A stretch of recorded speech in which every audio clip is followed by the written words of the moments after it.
नमो अरहन्ताणं नमो सिद्धाणं नमो आयर्याणं नमो उवज्जायाणं नमो लोये सवसाहुणम्।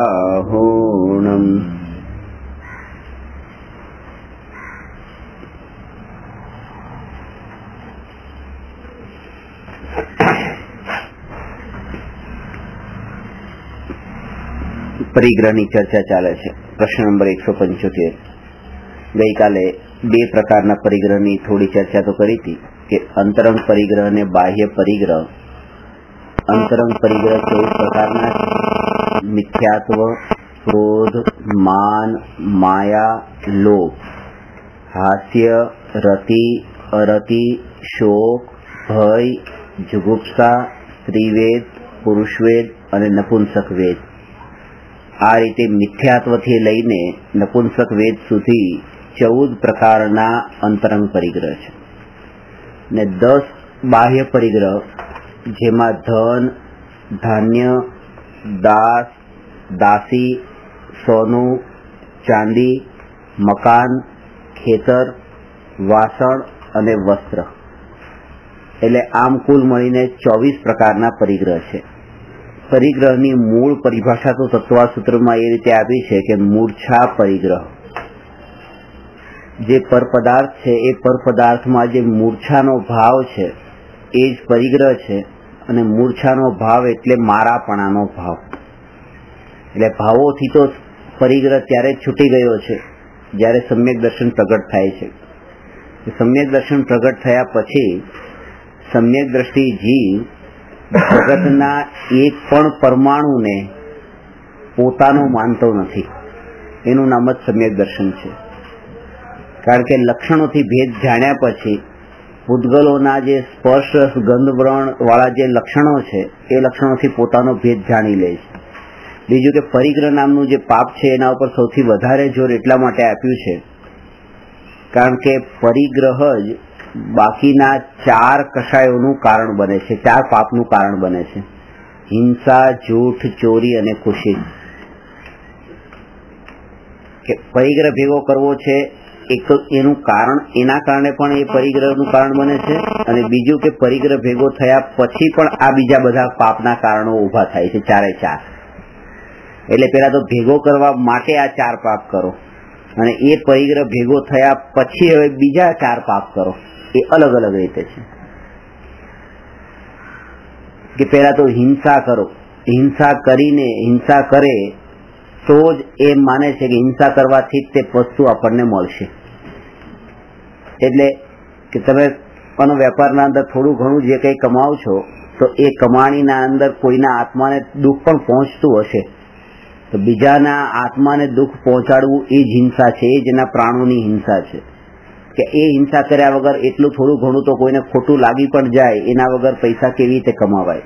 તો એ પરિગ્રહ ભેગો કરવા માટે હિંસા તો જરૂરી છે, અને હિંસા કરે પણ છે કે દુકાનના અંદર જે વસ્તુ લાવ્યા મૂકી તો એ બધું ભેગું કરવા પૈસા કમાવા માટેનું જે ધ્યેય છે એના કારણે જ તે જેટલી પણ હિંસા થાય છે, અહીંથી માનો કે પરદેશ પણ જાય છે તો એ ત્યાં વાયુકાયિક જીવની પણ હિંસા થાય છે, ત્યાં પણ એ જેટલું પણ જીવોનો ઘાત થયો બધો એ એક જ ધ્યેય છે એનું કે મારે કમાણી કરવી છે, એના કારણે આ હિંસા કરી, અને જેટલી વધારે કમાણી કરવાની ભાવના છે એટલી વધારે હિંસા થાય છે। એના પછી જૂઠ, કે જૂઠ પણ બોલે છે કે વસ્તુ જે મળી હોય એના કરતા ખોટું બોલવું, ખોટું બોલીને પણ એટલે ગમે રીતે એને સામેવાળાને છેતરાવવાનો, બસ તો એ ભાવ છે। કારણ કે જેટલી તીવ્ર લાલસા હોય છે કે આ વસ્તુ મારે કમાવી જ છે તો એના કારણે થઈને ખોટું પણ બોલે છે। ચોરી પણ કરે છે કારણ કે જેટલું કમાયેલા છે એ બધાનો જો ટેક્સ ભરી દઈશ તો પછી હું શું રાખીશ પોતાની પાસે, એટલે એ ચોરી પણ કરે છે। અને શાસ્ત્રોમાં તો એ કીધું છે કે ચોરીનું પાપ તો એવું નથી કે જયારે તમે ચોરી કરી ત્યારે ચોરીનું પાપ લાગે છે, ચોરી કર્યા પછી જે વસ્તુ ખરીદી અને જ્યાં સુધી એ વસ્તુને તમે વાપરી ત્યાં સુધી જે ચોરી કરી હતી એનું પાપ ત્યાં ચાલુ છે। એટલે બંધાવાનું ચોરી વાળું પાપ જે છે એ જે લઈ લેવાનું પાપ એનું ત્યારે પણ લાગી રહ્યું છે, દરેક પળે પાછી નથી વાપરતા ત્યારે પણ. એટલે ચોરીનો માલ પરિગ્રહ બની ગયો હોય છે ત્યારે તો નિરંતર ચોરીનો દોષ છે, પરિગ્રહનો જ નહીં. એટલે આ માર્ચ મહિનો પૂરો થયો, માનો માર્ચ મહિનાના એન્ડમાં જે કઈ માનો ઇન્કમ ટેક્સના પૈસા બચાવ્યા, જે ટેક્સ નહીં ભર્યો અને બચાવ્યા, અને બચાવ્યા પછી હવે તમે માનો એપ્રિલના અંદર એક સોફા લીધો અને એ સોફા તમારા ઘરમાં પડ્યો છે, તો હવે ત્યાં પણ એ ચોરીના માલથી તમે આ વસ્તુ ખરીદી છે તો એ પણ ચોરી જ છે, અને એને સોફાને વાપરો છો એ પણ ચોરી છે. આમ લાગે કે આ તો પરિગ્રહ જ છે, ઘરમાં પડ્યો છે પરિગ્રહ છે, પણ ઘરમાં પડ્યો છે ત્યારે પરિગ્રહનું પાપ તો લાગે છે, ચોરીનું પણ પાપ લાગે છે. અને ખાલી એના પર બેઠા હો ત્યારે નહીં, રાત્રે ઊંઘતી વખતે પણ સોફા તો ખાલી પડ્યો છે ત્યાં, પણ ત્યાં પણ ચોરીનો દોષ તો ત્યારે એ સમયે પણ લાગી રહ્યો છે. એટલે આટલી ખાલી એક સમય માટે આ વસ્તુને લઈ જઈને મારા ખિસ્સામાં મૂકી દે એ વખતે તે ખાલી ચોરીનું પાપ લાગે તો બહુ ઓછું પાપ છે. તો જીવ બસ ખાલી એક ભગવાનની પૂજા કરી આવે ને આ પાપ ધોવાઈ ગયું, પણ એમ નથી ધોવાઈ જતા. અત્યાર સુધી આપણા પાપ કેમ નહીં ધોવાયા આટલી ભક્તિને પૂજા કરીને પણ? કારણ કે જે ચોરી કરીને જે વસ્તુ આપણે વાપરીએ છીએ એ તો નિરંતર નવા નવા કર્મને બાંધી રહી છે, અને આ ભક્તિ તો ખાલી અડધો કલાક 1 કલાકની હોય છે, એ પણ ચિત્ત બીજે ક્યાંક ઘૂમતું હોય છે, એ નિરંતર નથી રહેતી, આ નિરંતર રહે છે. એવી તો કોઈ વસ્તુ છે નહીં કે જે પોતે નિરંતર પોતાની પાસે પોતે એવી રીતે નિરંતર વપરાતું હોય એવી જગ્યાએ આપણે એ વસ્તુ ઘરના અંદર છે કે શાસ્ત્ર વસાવવાની વાત આવે તો શાસ્ત્રના કારણે થઈને ત્યાં એને પુણ્ય પણ બંધાશે, પણ એનો ત્યાં વખતે ભાવ છે એનાથી ભાવ ગયો નથી એનું એને પાપ લાગે છે. એટલે ભોગવવાનો ભાવ તો નથી, પણ એને એ ભાવ તો છે જ તે, એના સંબંધમાં રાગ ટળ્યો નથી. રાગ ટળી ગયો તો એને ત્યાં છોડી દે. એવી જ રીતે ચોરી અને કુશીલ કે જે મોટા મોટા બિઝનેસમેન છે કે માનો કુશીલ મોટા મોટા બાયર લોકો આવે તો કે એને છોકરીઓનું સપ્લાય પણ કરે તો જ કે એનો બિઝનેસ ચાલે, નહીં તો બિઝનેસ ન ચાલે. તો એવી રીતે કુશીલનું પણ સેવન કરે તો કેવું કમાણી થશે મારી, તો પરિગ્રહ ભેગો થશે. તો હિંસા, જૂઠ, ચોરી અને કુશીલ આ ચારેયનું સેવન કરવાના બદલામાં આ ધન નામનું જે પરિગ્રહ છે એ પરિગ્રહ ભેગો થાય છે. એટલે ચારેય પાપ કરે તો એને આ પાંચમા પાપરૂપ વસ્તુ મળે છે પાછી. એ પછી ધર્મની તો કઈ છે જ નહીં, એ પાપરૂપ વસ્તુ મળે છે. અને પાપરૂપ વસ્તુ મળ્યા પછી એમાં પાછા નવા બીજા 4 પાપ થાય છે. કે પછી હવે ઘરમાં વસ્તુ રાખી, વસ્તુ તો આવી ગઈ, પૈસા આવી ગયા, તો એના માટે જ તે હવે કે શું લીધું કે ઘર ખરીદ્યું. તો ઘર ખરીદ્યા પછી એ ઘરના અંદર જે કઈ પણ જીવ જંતુ, મચ્છર થયા, માખી થઈ, ઉદય થઈ, જે જીવ જંતુ થયા ને મર્યા, ત્યાં હિંસા થઈ. તો પરિગ્રહ હતો તો અહિંસા થઈ. ત્યાં પરિગ્રહ છે તો પછી ત્યાં જૂઠ બોલવું પડે છે. ઘરમાં રહી છે તો ઘરના અંદર ગ્રહસ્થ દશા છે એટલા માટે આ કઈ ને કઈ ખોટ બોલવું પડે. સાધુને તો એવી કોઈ અપેક્ષા જ નથી હોતી કે ખોટું બોલવાનો અવસર સાધુ સામે આવે. એ તો જેવું હોય, કારણ કે નિષ્પૃહ હોય છે.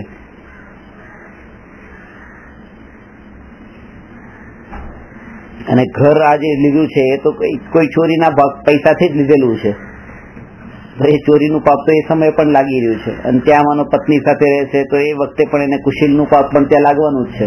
તો જેના ફળમાં જેના ફળ પરિગ્રહ તરીકે આ ઘર મળ્યું છે એના બદલામાં તે 4 પાપ કરે છે, અને 4 પાપ કરીને પરિગ્રહ મળે છે. એટલા માટે અપરિગ્રહી દશા માટે કીધું કે 4 પાપથી જે નિવૃત્ત થયો હોય અને ભવિષ્યમાં થવાવાળા 4 પાપથી પણ જેને ભય હોય એ જ વર્તમાનના આ પરિગ્રહના પાપને છોડી શકે. એટલે બે આગળ પાછળના બંને પાપથી છુટકારો થાય છે, પરિગ્રહ છૂટી જતા.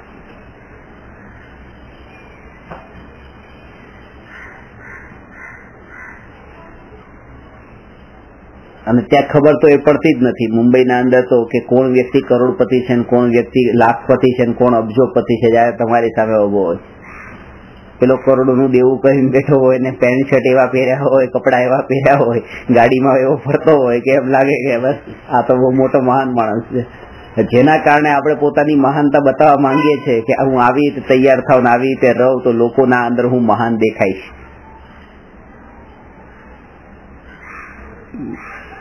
બીજાને એની પડી નથી, કોઈને જાણવું નથી કે તમે લખપતિ છો, કરોડપતિ છો, અબજોપતિ છો.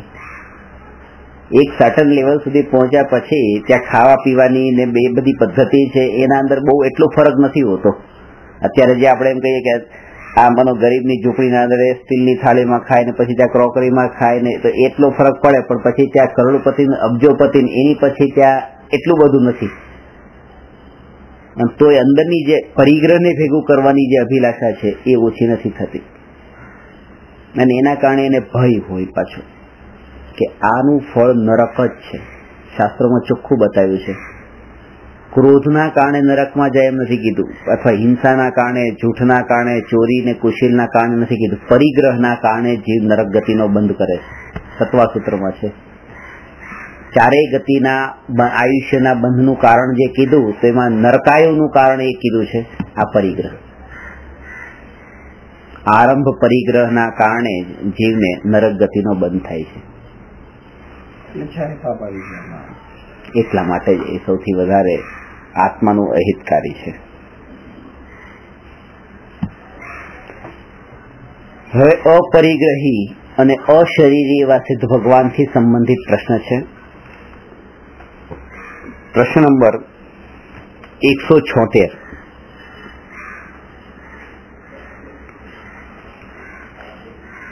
શું સિદ્ધ ભગવાન સમ્યક દ્રષ્ટિ હોય છે? સ્પષ્ટ કરો.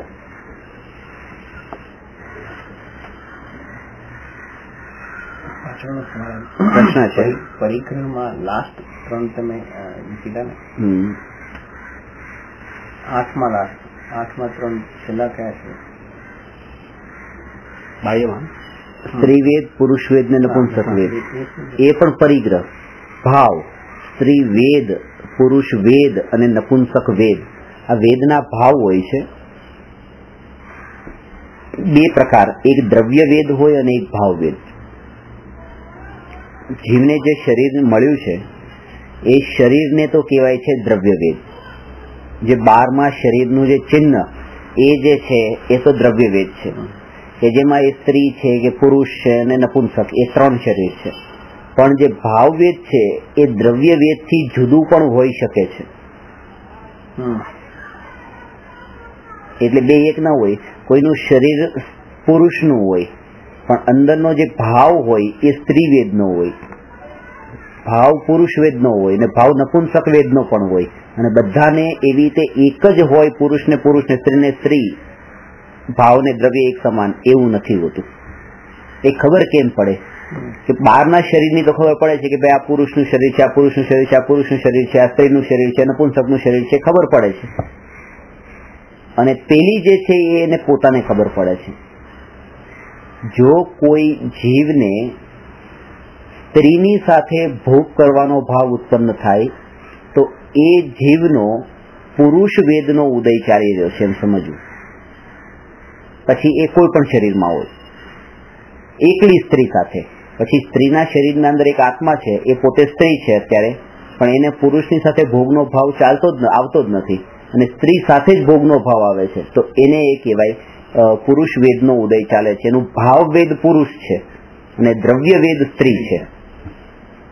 એવી રીતે કોઈ પુરુષને સ્ત્રી સાથે ભોગનો ભાવ ન આવે ને પુરુષ સાથે જ ભોગનો ભાવ આવે, લગાડું છું, પુરુષ સાથે જ ભોગનો ભાવ આવે, તો એને અત્યારે દ્રવ્ય વેદ તો પુરુષનું છે પણ ભાવ વેદ સ્ત્રીનું છે. અને કોઈને સ્ત્રી અને પુરુષ બંને સાથે જ ભોગના ભાવ આવે તો એનું શરીર તો જે છે પુરુષનું હોય કે સ્ત્રીનું હોય કોઈ પણ એને બંને સાથે ભોગના ભાવ આવે છે, તો એ જે છે એનો ઉદય અત્યારે નપુંસક વેદનો છે. કે નપુંસક વેદનો ઉદય હોય ત્યારે જ બંને સાથે ભોગના ભાવ ઉત્પન્ન થાય.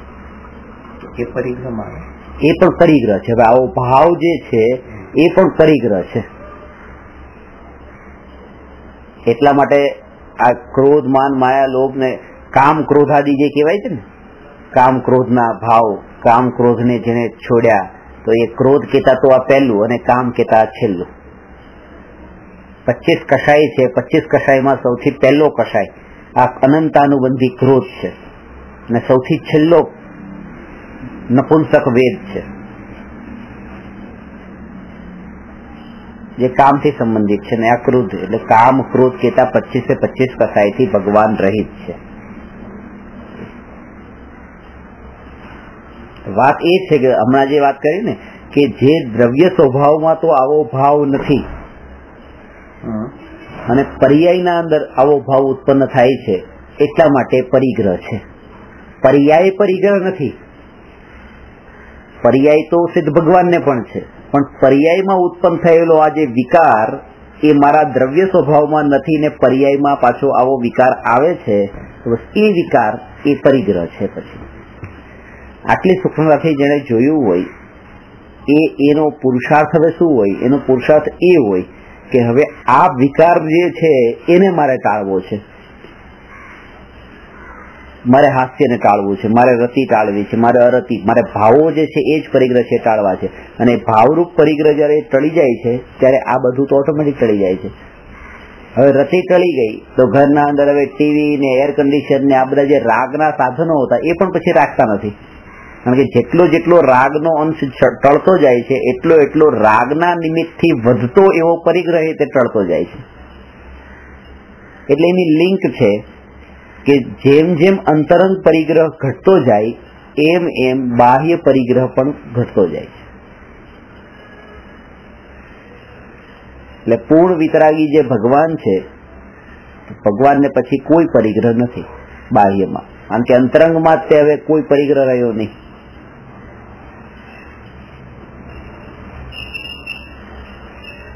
હજુ રાગ છે ત્યાં સુધી ભાવલિંગી મુનિને પણ સૂક્ષ્મ પરિગ્રહ કીધો છે. ભાવલિંગી મુનિ 6-7મા ગુણસ્થાન વર્તી દોરા માત્રનો પરિગ્રહ નથી, પણ તેમ છતાંય સૂક્ષ્મ પરિગ્રહ કીધો છે. પીછી અને કમંડળું અને શાસ્ત્ર, આ 3 વસ્તુ પોતાની પાસે રાખી શકે છે. શાસ્ત્ર ત્યાં ત્યાં મૂકી દે છે, પણ જે કેરી કરે છે પીછી અને કમંડળું. પવિત્રતાનું સાધન, પવિત્રતા માટેનું ઉપકરણ એવું કમંડળું. શૌચ ગયા પછી એટલે એ પવિત્રતા માટેનું ઉપકરણ છે કમંડળું. સંયમ નું ઉપકરણ પીછી અને જ્ઞાનનું ઉપકરણ શાસ્ત્ર.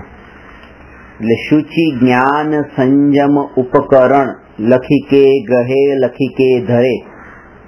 ભાવલિંગી મુનિ એ રીતે આ જોઈને લે છે અને જોઈને મૂકે છે. આ 3ના નામ લખ્યા છે અને 3ના કારણ બતાવ્યા: શુચિ જ્ઞાન સંયમ, પવિત્રતાનું, જ્ઞાનનું અને સંયમનું ઉપકરણ. હવે એને પણ સૂક્ષ્મ પરિગ્રહ કીધો. પછી એ પણ પરિગ્રહ નહીં એમ નહીં, એ પણ સૂક્ષ્મ પરિગ્રહ છે, કારણ કે આ પણ ક્યારે રાખ્યા છે કે જ્યારે આત્મામાં રાગ છે. રાગ છે એ રાગનો જયારે ભાવ નહીં હોય ત્યારે પછી આ પરિગ્રહ પણ નહીં હોય. ભગવાનને આ બધી વસ્તુ રાખવી જરૂર નથી. મોહની કર્મ આખું પરિગ્રહની કક્ષામાં જ આવે છે. ચારિત્ર મોહ, ચારિત્ર મોહ કેતા એનો ભેદ પાડું છું.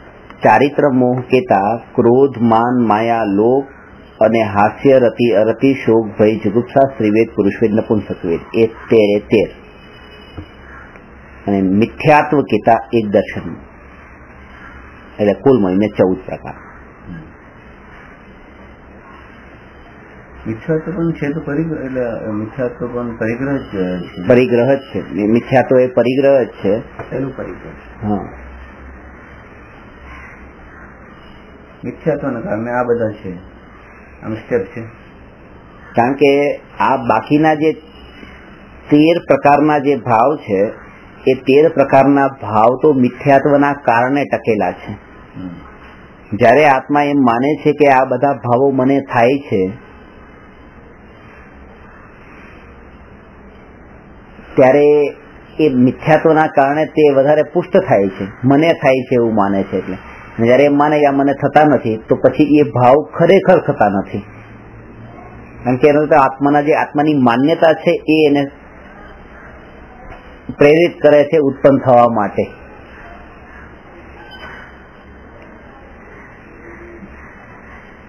એટલે જયારે એમ કહે ને કે તમે ક્રોધ નહીં કરો, નાની નાની વાતમાં તમે બહુ ક્રોધ કરો છો, ક્રોધ નહીં કરો. જયારે આ વાત તમને કીધી ત્યારે તમને તરત જ એમ જ લાગે છે કે આ મને કીધી છે, આ મને કીધી છે. એ સમયે એવી જાગૃતિ રહેતી નથી કે હું આત્મા છું ને આજ સુધી મેં ક્રોધ કર્યો જ નથી, હું તો શુદ્ધ જ છું. એ વાળું જે પક્ષ છે એના ઉપર દ્રષ્ટિ જતી જ નથી. અને એના ઉપર જ જેની દ્રષ્ટિ રહી જાય એને હવે સમજવાનું કે આ ક્રોધની પર્યાય જે ઉત્પન્ન થાય છે અને લોકોમાં પછી એના માટે જે કંઈ પણ કહેવાય છે એનાથી એને ફરક નથી પડતો. તો હવે એ ક્રોધનો ભાવ પણ પછી ઉત્પન્ન નથી થતો, કારણ કે ક્રોધ તો કહે છે કે તમે મને એમ કહેતા હતા કે હું ઉત્પન્ન કરું છું એટલે હું થતો હતો, કરતાપણાના કારણે. હવે મારો કરનારો તો કોઈ રહ્યો નહીં, તો હું રહું ક્યાં?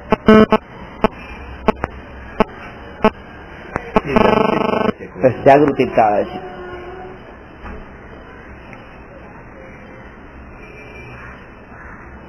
પર્યાય વાળા પક્ષને માત્ર જાણવાનો છે અને દ્રવ્ય વાળા પક્ષને જાણવાનો પણ છે ને એમાં એકત્વ પણ કરવાનું છે.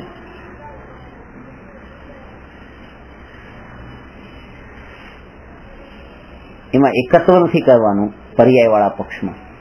એ રસ્તામાં સોનાની વીંટી મળે તો વીંટીની જે પર્યાય છે એને જાણવાની છે,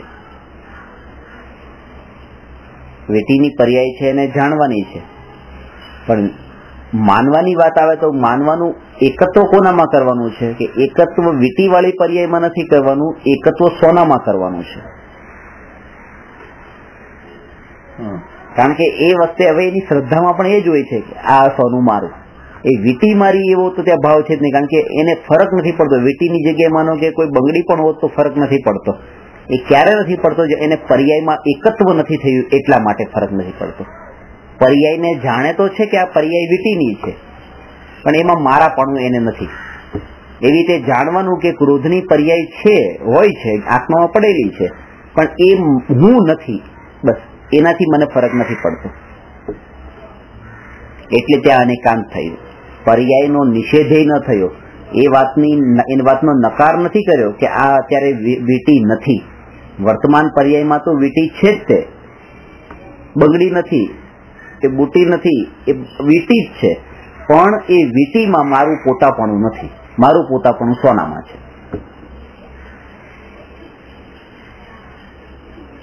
તો કે તો પછી વીંટી છે જાણવાની શું જરૂર હતી? કે વીંટી છે એ જાણ્યું ત્યારે એ વીંટી થકી જ તે એ સોનાનો નિર્ણય થયો છે. બાકી ત્યાં કોઈ બીજી પર્યાય રૂપે હોત તો પછી એનો નિર્ણય આ વીંટીને જે આકારને એ જોયું ત્યારે જ ખબર પડી કે આ સોનાની પર્યાય આવી હોય છે, આ લાકડાની ને લોઢાની પર્યાય આવી નથી હોતી. તો એ પર્યાયને જાણી ત્યારે તે દ્રવ્ય પોતે આ પર્યાય રૂપે પરિણમ્યું છે એ નિર્ણય થયો. આ જ દ્રવ્ય આવી પર્યાય રૂપે પરિણમ્યું. જયારે ક્રોધ થયો ત્યારે ખબર પડી કે આ આત્મા જ આ રૂપે પરિણમ્યો છે.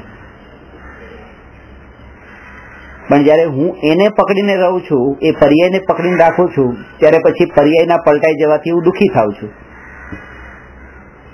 એ વીંટી વાંચી મને બંગડી થઈ જશે ત્યારે મને દુઃખ થશે, પછી ફેંકવાની જ રહેશે. કારણ કે મારું પોતાપણું જેમાં હતું એ તો રહ્યું નહીં.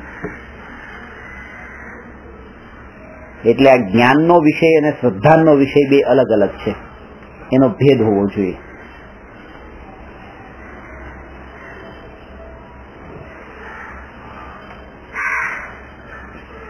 આવો અનેકાંતનો ઉપદેશ પર્યાયની અશુદ્ધતા વાળો અને દ્રવ્યની શુદ્ધતા વાળો એ આ કાળમાં દુર્લભ છે.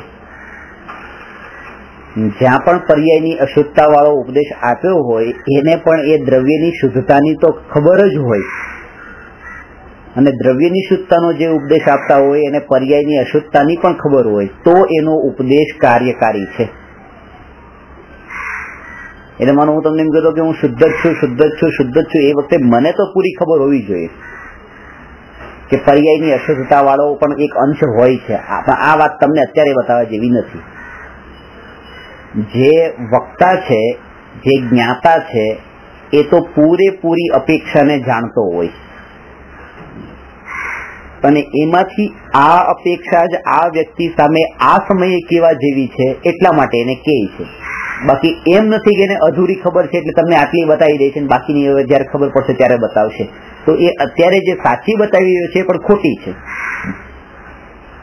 જેટલી વાત તમારી સાથે સાચી કરે છે એ પણ ખોટી છે. પૂરું બતાવવાનું, પૂરું એને તો ખબર હોવું જોઈએ, ભલે ન બતાવે તો પણ. એ તમે કહો અમને મહારાજ સાહેબ વ્યવહાર કરવાનો આપે, પણ વ્યવહાર કરવાની વાત એ સાચી આપે છે કે આ સાચી આપે છે?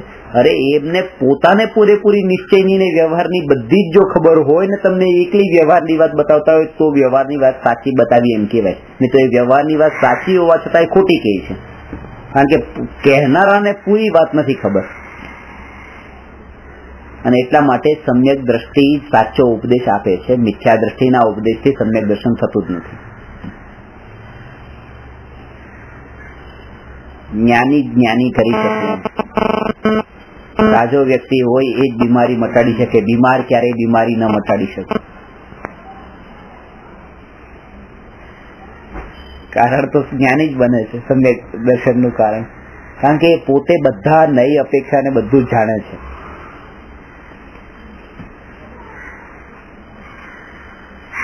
બધું જ. હવે એમાં એટલું ખરું કે એમને બધા સવાલના જવાબ ન આવડતા હોય, એવું બની શકે. તમે જ્ઞાનીની પાસે જ્ઞાનીની ચકાસણી કરવી હોય અને તમે પ્રશ્ન પૂછો કે બતાવો, તમે 16 સ્વર્ગના નામ બતાવો, 7 નરકના નામ બતાવો, ખબર ન પણ આવડતા હોય. 148 કર્મની પ્રકૃતિ છે બતાવો, ન આવડતી હોય. એના કારણે એમ ન કહેવાય કે અજ્ઞાની છે. પણ એટલી વાત પાકી કે જ્ઞાનીનો જે ઉપદેશ છે એ ઉપદેશમાં નીકળેલા વચન છે એ આગમથી વિરુદ્ધ ન હોય. એ જેટલો પણ જવાબ તમને આપશે એ શાસ્ત્રોના ઉપદેશથી વિરુદ્ધ તો નહીં હોય, જ્ઞાનીઓથી. એ જ એનું પ્રમાણ કે આ જ્ઞાની છે. નહીં તો એ વાતને કહે જ નહીં. કારણ કે પરંપરાને જાણે છે કે આ પરંપરા ખોટી જો ફેલાય તો આગળ કેટલું એનું ગેરસમજનું કારણ થઈ શકે.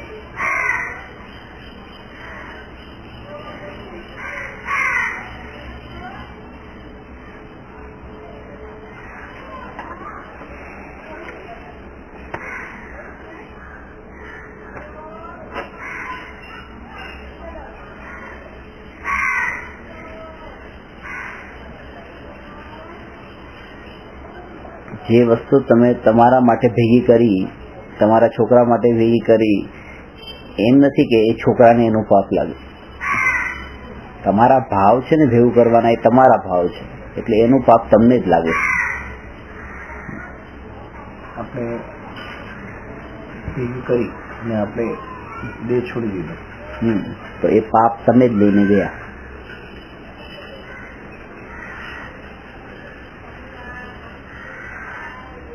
ભાવોથી જે ભાવો વાળું જે હતું ને એ પરિગ્રહ તમારો જે અંદર જ છે, રાગ વાળો, એ છૂટે નથી. જે વારસાગત પ્રોપર્ટી મળે, જે સ્ટેટ મળે, એમાં આપણને કઈ પાપ નથી. બસ પાપ તમને મળે છે, પણ એ પછી તમારે ગ્રહણ કરવું કે ન કરવું એ તમારા ઉપર છે. ગ્રહણ કરી એટલે એ ત્યાં તમારું પછી થઈ ગયું, તમારા નામે થઈ ગયું. ત્યારે તમને તમારા કર્મ પણ તમારા નામે થઈ જાય. એ પ્રોપર્ટી જયારે તમારા નામે થઈ ત્યારે કર્મ બધા કર્મ પછી તમારા નામે જાય. એનું વિલય તૈયાર થઈ ગયું કર્મનું. પરિગ્રહ ઘૂસી ગયો ત્યાં સુધી પરિગ્રહ માંથી પાંચે વાય બધા પાપ આવી જાય, બધા એટલે ચક્કર ચાલુ પર. એટલે પુણ્ય નો ઉદયમાં પણ પાપ નો ઉદય આવી જાય, પાપ નો ઉદય ચાલુ થઈ જાય. આ તો ખલાસ થાય, પુણ્ય તો ખાલી થાય છે, પેલું પાપ નો ઉદય ચાલુ થઈ ગયો પરિગ્રહ વખત. અનુકૂળતા પાપ નો બંધ ચાલુ થયો અને પાપ પોતે જ આપણી સાથે છે. આપણે સમજાય કે આ પુણ્ય નો ઉદય થી આટલું બધું મળ્યું, નુકસાન કેટલું થાય છે. અને અત્યારે જેટલા ખાતામાં પૈસા પડ્યા છે એ ખાતાના પૈસા ત્યાં પડ્યા છે. પુણ્ય તમારું અહીંયા જે આત્મા બેઠો છે એમાંથી પળે આત્મામાંથી પુણ્યના પરમાણુઓ, પુણ્યના કર્મો ઓછા થાય છે. અત્યારે પણ હવે ઓછા થઈ રહ્યા છે. અને કીધું ખાતામાં જે છે ને એને ઘટાડી નાખો અને તમારું જીવન ચાલે એટલું તમે રાખો, કાલની ચિંતા તમે નહીં કરો. જરૂરિયાતથી વધારે તમને ખબર છે કે મારે આટલી જરૂર છે તો એનાથી વધારે નહીં, તો આ જે પુણ્ય છે ને એ વેડફાતું બંધ થશે. એટલે કીધું પુણ્યને વેડફો નહીં. અને આ હશે તો જ ક્યારેક સાચા ગુરુનો યોગ થશે, ક્યારેક ઉદયમાં આવે તો. કારણ કે જે બીજી જગ્યાએ ખોટા માર્ગે વપરાતું હતું એ હવે તમારું સદમાર્ગે વપરાય છે. સર આપણે જે અત્યારે નથી આપણે કરોડ રૂપિયા છે, ચલો મારે 10 લાખની જરૂર છે, 10 લાખ 90 લાખ ખર્ચી નાખે કે આપી જ નાખે, ગમે તે કર્યું, તો મારે હવે જે પુણ્ય ખર્ચા છે 10 લાખનું ખર્ચા છે, 10 લાખનું જ ખર્ચા છે, 10 લાખનું જ ખર્ચા છે. અને ઉલટું 90 લાખ જે આપી જાય એનું પછી પુણ્ય બંધા છે. એ પાછું જૂના હોય ખર્ચા તો બંધ થઈ ગયું, સ્ટોક ત્યાં રોકાઈ ગયો, એ પુણ્ય ખર્ચા તો રોકાઈ ગયું અને એ આપી જાય એટલે નવું પુણ્ય પણ એડ થયું પાછું. એ આપે છે પોતા છોકરાને. હા, તો પછી પુણ્ય નહીં, છોકરાને આપણે જાણું પુણ્ય.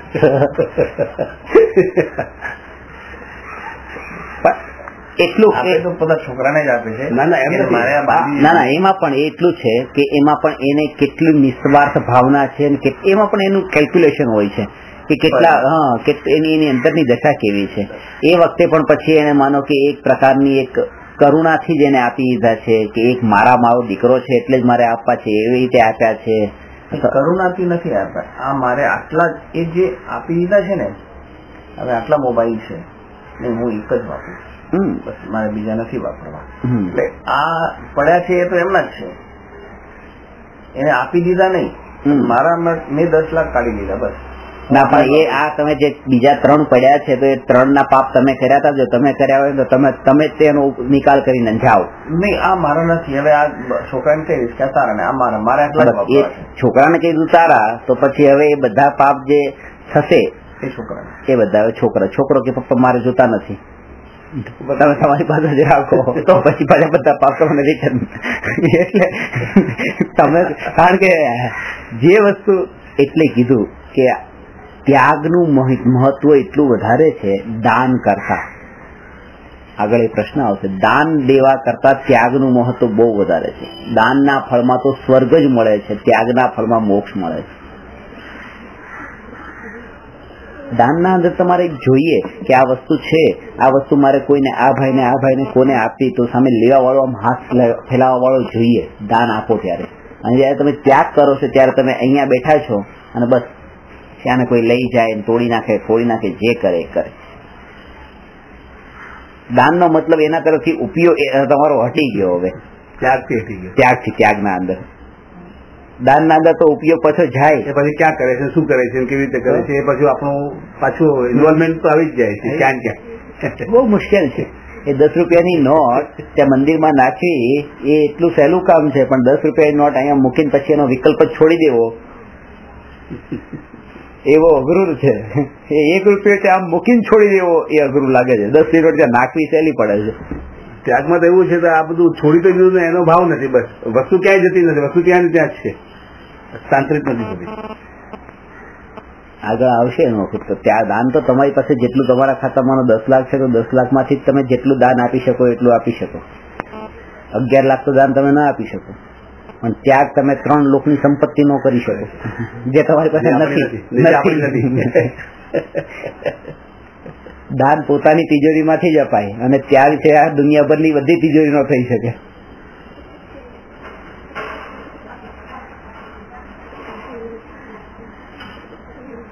દાનમાં કેટલું આપ્યું એની મહત્તા હોય, ત્યાગમાં કેટલું રાખ્યું છે બાકી એનું જ મહત્વ હોય. એક પ્રશ્ન જ આગળ આવે છે એવો, દાન અને ત્યાગ વચ્ચે અંતર બતાવો. છે લગભગ 30-35 જેટલા અંતર છે દાન અને ત્યાગ વચ્ચે, એ વખતે લઈશ.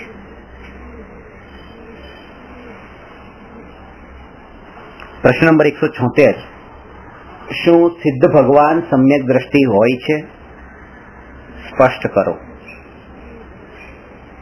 પ્રશ્ન તો બહુ સહેલો છે, પણ એનો જવાબ એટલો જ માર્મિક ને ગંભીર છે કે સિદ્ધ ભગવાન સમ્યક દ્રષ્ટિ હોય છે કે નહીં? બોલો, તમારું શું કેવું છે?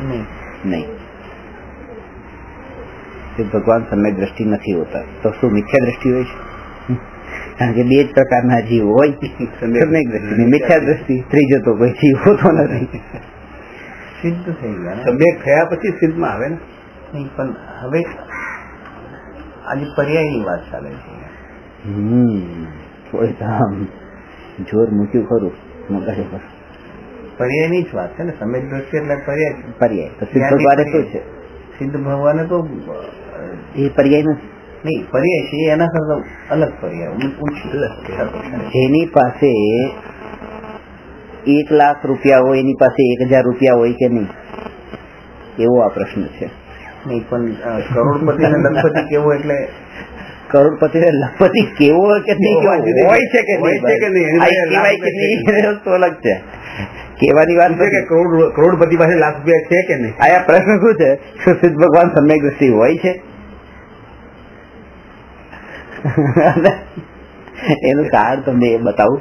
એટલા માટે આ વાત કોઈ એમ કે છે કે આ નથી હોતા સમ્યક દ્રષ્ટિ, એમ પણ કોઈ કે. એનું કારણ એ રીતે બતાવે છે કે તત્વાર્થ સૂત્રમાં પરિભાષા બતાવી, સમ્યક દર્શન જ્ઞાન ચારિત્રાણી મોક્ષ માર્ગ, કે સમ્યક દર્શન, સમ્યક જ્ઞાન અને સમ્યક ચારિત્રની એકતા મોક્ષનો માર્ગ છે. મોક્ષ નથી, મોક્ષનો માર્ગ છે, મોક્ષ માર્ગ. આ ચોથા ગુણસ્થાનથી સમ્યક દર્શન જ્ઞાન ચારિત્ર પ્રગટ થયા અને આ સમ્યક દર્શન જ્ઞાન ચારિત્રાણી મોક્ષ માર્ગ એટલે 14મા ગુણસ્થાન સુધી એ પહોંચ્યા અને હવે અહીંયા સિદ્ધ થયા. પછી કે ત્યાં સિદ્ધ થઈ ગયા પછી, અહીંયા આવી ગયા પછી આ સમ્યક દર્શન ત્યાં હોય કે ન હોય, ત્યાં તો માર્ગ હતો ને, મોક્ષનો માર્ગ કીધો હતો. જે સાધન છે એ સાધન સાધ્યની પ્રાપ્તિ થયા પછી છૂટી જાય, અને જો છૂટી જાય તો જ સાધ્ય મળે, નહીં તો સાધ્ય કેવી રીતે મળે? અટકાઈ જાય સાધનમાં. તો એ રીતે બોટમાં જો બેસે નહીં તો સામા કિનારે પહોંચે નહીં, અને બોટમાં બેસીને જો ઉતરે નહીં તોય સામા કિનારે પહોંચે નહીં. એવો એક તર્ક આપે છે એ શિષ્ય. એટલે સમ્યક દર્શન તો સાધન છે, સાધ્યની પ્રાપ્તિ થઈ ગઈ, મોક્ષ મળી ગયો, એટલે આ મોક્ષ માર્ગ રૂપ જે સાધન હતું એ પછી છૂટી ગયું. તો એને એ બતાવ્યું છે કે દરેક સાધનો સાધ્યની પ્રાપ્તિ થયા પછી છૂટી જતા નથી. ઉલટું એવું થાય છે કે સાધ્યની પ્રાપ્તિ થયા પછી એ સાધનોની મહિમા વધી જાય છે, ત્યાં હોય છે, અને ઉલટું વધારે મહિમાવાન થઈ જાય છે. અને એમાં દ્રષ્ટાંત આપ્યું છે વૃક્ષનું, કે ઝાડનું જે થડ છે એ થડ એ સાધન છે, ડાળીઓ સાધન છે શેના સુધી? કે ફળ સુધી પહોંચવા માટેનું. કે આંબાનું ઝાડ વાવ્યું છે અને એમાં થડ આવ્યું, થડ છે, થડમાં ડાળી, પત્તા ને ફૂલ ને પછી એમાં જે ફળ આવ્યું. તો જયારે કેરીનું ફળ આવે છે ત્યારે જે સાધન કોણ હતું આ ફળ સુધી પહોંચવામાં? સાધન કોણ હતું? કે આ થડ એ સાધન છે, ડાળીઓ સાધન છે. જયારે ફળ મળે છે ત્યારે થડનો નાશ નથી થઈ જતો, સાધન રહે છે. ઉલટું એ સાધનની મહિમા વધે છે, કારણ કે એ હતું આ બધું, તો ત્યાં એ કેરીનું ફળ આવ્યું છે.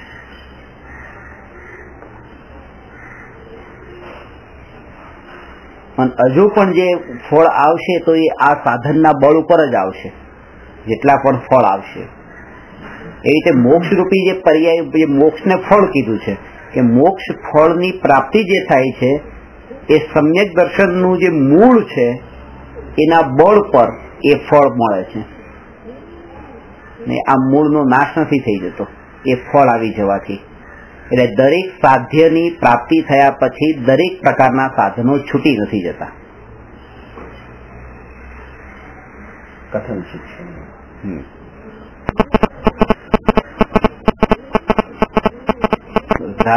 ચારિત્ર અને મોક્ષ આ બધું એક સાથે છે. એટલે સિદ્ધ ભગવાનને પણ સમ્યક દર્શન છે. આ તો વાત થઈ આ અપેક્ષા. હવે એક બીજી અપેક્ષા લઈએ કે સમ્યક દર્શન એ આત્માના કયા ગુણની પર્યાય છે? ચારિત્ર ગુણની. બહુ સરસ. સમ્યક દર્શન શ્રદ્ધા ગુણ એટલે શ્રદ્ધા ચારિત્ર ગુણ. શ્રદ્ધા જાય તો બધું ભેગું થયું, ખીચડી થોડી બનાવવાની જાય. શ્રદ્ધા ગુણની જ પર્યાય છે સમ્યક દર્શન. ચારિત્ર ગુણની પર્યાય તો વિતરાગતા છે. શ્રદ્ધા ગુણ બરોબર. શ્રદ્ધા ગુણની પર્યાય અશુદ્ધ હોય તો એનું નામ મિથ્યા દર્શન છે. શ્રદ્ધા ગુણની પર્યાય શુદ્ધ હોય એનું નામ સમ્યક દર્શન છે.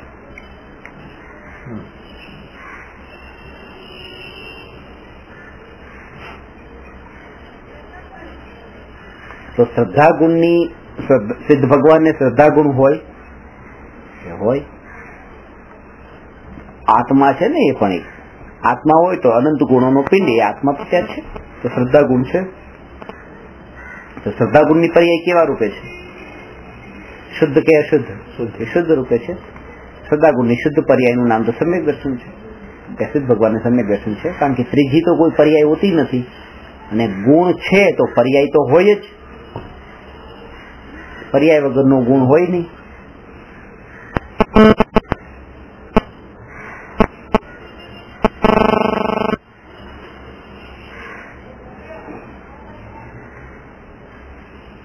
એ રીતે બધું જ લેવાનું. સિદ્ધ ભગવાનને જ્ઞાન ગુણની પર્યાય હોય, જેમ કેવળ જ્ઞાન છે. શ્રદ્ધા ગુણની પર્યાય સમ્યક દર્શન છે. ચારિત્ર ગુણની પર્યાય પૂર્ણ વિતરાગતા છે. હવે કોઈ એમ કે સિદ્ધ ભગવાનને ચારિત્ર ગુણની પર્યાય હોય? ચારિત્ર સિદ્ધ ભગવાનની ક્યાં હોય? હવે શરીર જ નથી તો કે ચારિત્ર હોય કેવી રીતે? કારણ કે માન્યું છે એવું જ કે શરીરની ક્રિયાનું નામ જ ચારિત્ર છે. 4 હાથ જમીન જોઈને ચાલવાનું નામ જ ચારિત્ર છે. આવા પાવા કપડા પહેરવાનું નામ જ ચારિત્ર છે.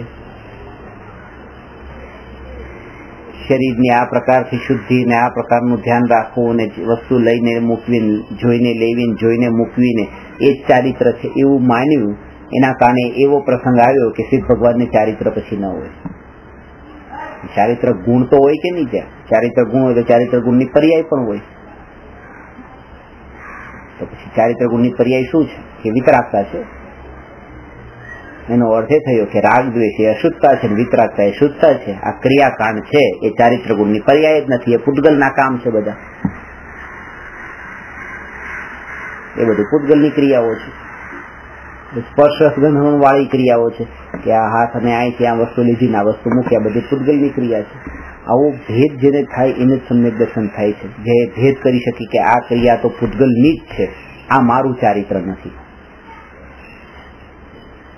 પણ બહારમાં આ દેખાય છે લોકોને કે આ વસ્તુ જોઈને જો આ મૂકી બહુ મોટું ઊંચું ચારિત્ર પાડે. અંદરની પર્યાય રાગ દ્વેષ કેટલો ઘટ્યો છે કોઈ જોયું નહીં.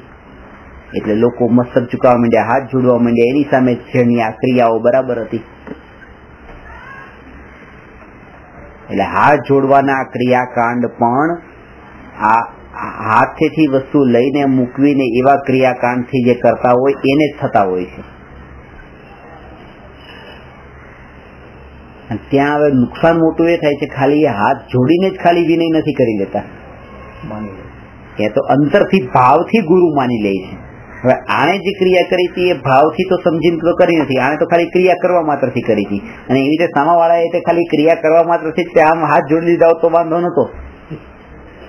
ક્રિયા પણ પૂછતી અંતરથી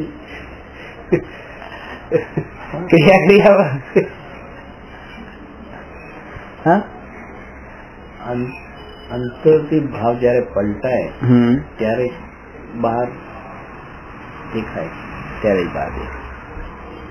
અંતરના ભાવ તો આપણે ઓળખી નથી શકતા. આપણે આટલી દ્રષ્ટિ નથી.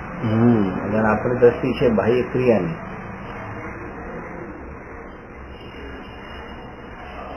તમારે અંતરના ભાવ જોવાની તમારી તૈયારી નથી, ઓળખી શકતા નથી. તૈયારી નથી એટલે એ દશા નથી આપણે. બસ એટલા માટે જ કે આવા જે જીવ કે જેને હવે આટલું પણ એલર્ટ રહેવું નથી, એ તો પછી લૂંટાતા રહીને તે આ લૂંટતા રહી. ધનનો લૂંટેરો ધન જ લૂંટે છે, ઇજ્જતનો લૂંટારો ઇજ્જત જ લૂંટે છે. એ રીતે બધું આખું વાક્ય લખ્યું છે. સંપત્તિનો લૂંટારો સંપત્તિ લૂંટે છે ને પણ શ્રદ્ધાનો જે લૂંટારો છે એ ધન ઇજ્જત સંપત્તિ બધું જ લૂંટે છે, અહીં સુધી કે શિષ્યનું આખું જીવન જ લૂંટી લે છે. આ શ્રદ્ધાનો લૂંટારો બહુ ખતરનાક છે. એટલા માટે તમારી શ્રદ્ધાને લૂંટાવા નહીં દેવી.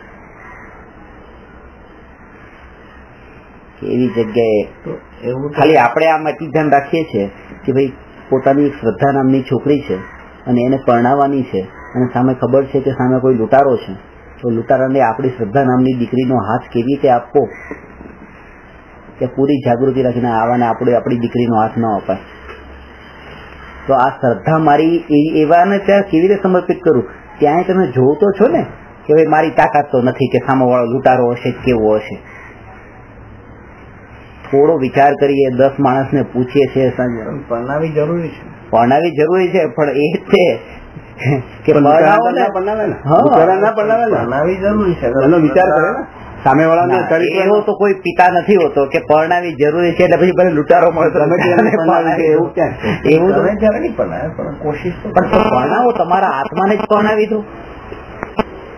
કારણ કે શ્રદ્ધા જયારે પોતાનામાં જતી રહી છે એની પાસે છે, પણ એ કોઈ એ મળતું નથી. એને કોઈ પંડિતજી નથી મળતા પરણાવવા માટે.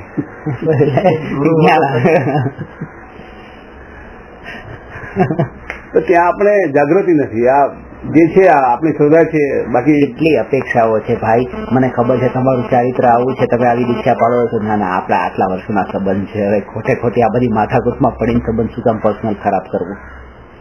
આ એક વાતને છંછેડું તમારું ચારિત્ર અંદરથી નથી, ખાલી બહારથી છે. આ કહું તો તમારી મારી જે મિત્રતા અંદરમાં જે આત્મીયતા એકબીજા સાથે છે, મિત્રતા તો ચલો જવા, આત્મીયતા જેવું છે સાધુ સાથે, એ પછી એવું નહીં રહી. કોઈને આ એક ભય છે, કોઈને બીજા ભય છે, કોઈને એવા પણ ભય છે કે ક્યાંક ઊંડા સીધા મંત્ર ફેરવી દેશે તો ક્યાંક અમારું બગડી જશે. એના કરતા ભાઈ હાથ જોડી દો પતી ગઈ. કેટલા ભયભીત છે. તમે તમારી ભૂમિકામાં છો એટલે તમે એવી દશાએ તમે એ જ બાઉન્ડ્રીની અંદર રહીને તમે જોયું છે. પણ જે લોકોને સાધુ પ્રત્યે આવી શ્રદ્ધા, બીજાને તો પોતાનું આખું સર્વસ્વ સમર્પણ કરી દેવાની શ્રદ્ધા, આ તો એના કારણે થાય, શ્રદ્ધાના કારણે તો થાય છે. ભિખારીને રૂપિયો તડપતો હોય, મરતો હોય રૂપિયા માટે, એને રૂપિયો માંગતો હોય, રૂપિયો નહીં આપે, પણ આવી રીતે 15 કરોડ ને 20 કરોડ મહારાજ સાહેબ કે આપી દે આમ તાત્કાલિક. આવું કેમ થાય છે? શ્રદ્ધાના બળે તો થાય છે. જ્ઞાન કઈ નથી, ખબર નથી પડતી કઈ ક્યાં તો, પણ શ્રદ્ધા છે. તો ચારિત્રમાં ઓટોમેટિક આવ્યું કે શ્રદ્ધાના બળે? શ્રદ્ધા હોય તો આચરણમાં આવે. આ જે હાથ જોડાઈ રહ્યા છે, વિનય વંદન બધું થઈ રહ્યું છે, એ કરો. એ એકલી તમે પોતે જો જોશો તમને તમારા અંતરથી, તો તમને ખબર પડશે કે આ બરાબર થઈ રહ્યું છે કે નહીં. આ દોષ મોટો એ લાગે છે કે જે ભાવલિંગી સાધુ છે એમનો અવિનયને અનાદર થઈ જાય છે. એ અનાદર ન થવો જોઈએ, એ અનાદર ન થવો જોઈએ. પછી એ પણ 1000 રૂપિયાની કિલો વાળી બદામ જે છે, ને આ કોઈ વ્યક્તિ માનો 400 રૂપિયાની કિલો બદામ ને પણ 1000 ના ભાવે વેચે તો શું વાંધો? કે વાંધો એ છે કે 1000 વાળી જે બદામ છે એનો અપમાન થાય છે. આ 400 ના ભાવે જયારે 400 ની બદામ 1000 માં વેચાય ત્યારે ભાવલિંગી બધા પુસ્તકમાં જ ગ્રંથોમાં જ છે. અરે તો ભગવાન એ રીતે ગ્રંથોમાં છે, અહીંયા સાક્ષાત નથી તો ગમે એને ભગવાન થોડી માની લેવાય. આનો અત્યારે વિતરાગી ભગવાન જે કીધા, હરિહન ભગવાન કીધા, પ્રસિદ્ધ ભગવાન છે. પ્રસિદ્ધ ભગવાન તો ગ્રંથોમાં જ છે અને આમ સિદ્ધ શિલા ઉપર છે. અહીંયા ક્યાંય નથી. મારે તો અહીંયા નજરની સામે જોઈએ જ તે કોઈ, એના માટે ગમે એને હું સિદ્ધ માની લઉં તો એ તો બરાબર નથી. એટલે સાધુ તો આપણે તો એ જ કીધું કે આર્ય દેશમાં કીધા છે, આર્ય દેશમાં આ કાળમાં હંસ પણ કીધા છે, પણ બધા બગલા હંસ નથી હોતા એમ પણ કીધું છે. બહુ દુર્લભ છે. એટલે તમે જાગૃતિ રાખજો, બસ એટલી. પણ એ જાગૃતિ રાખવામાં એ તો એ જેને બિલકુલ આમ તરસ્યો હોય ને સત્ય માટે ફરતો હોય, ક્યાંથી સત્ય મળે, ક્યાં સત્ય મળે, ક્યાં સત્ય મળે, એના માટે છે.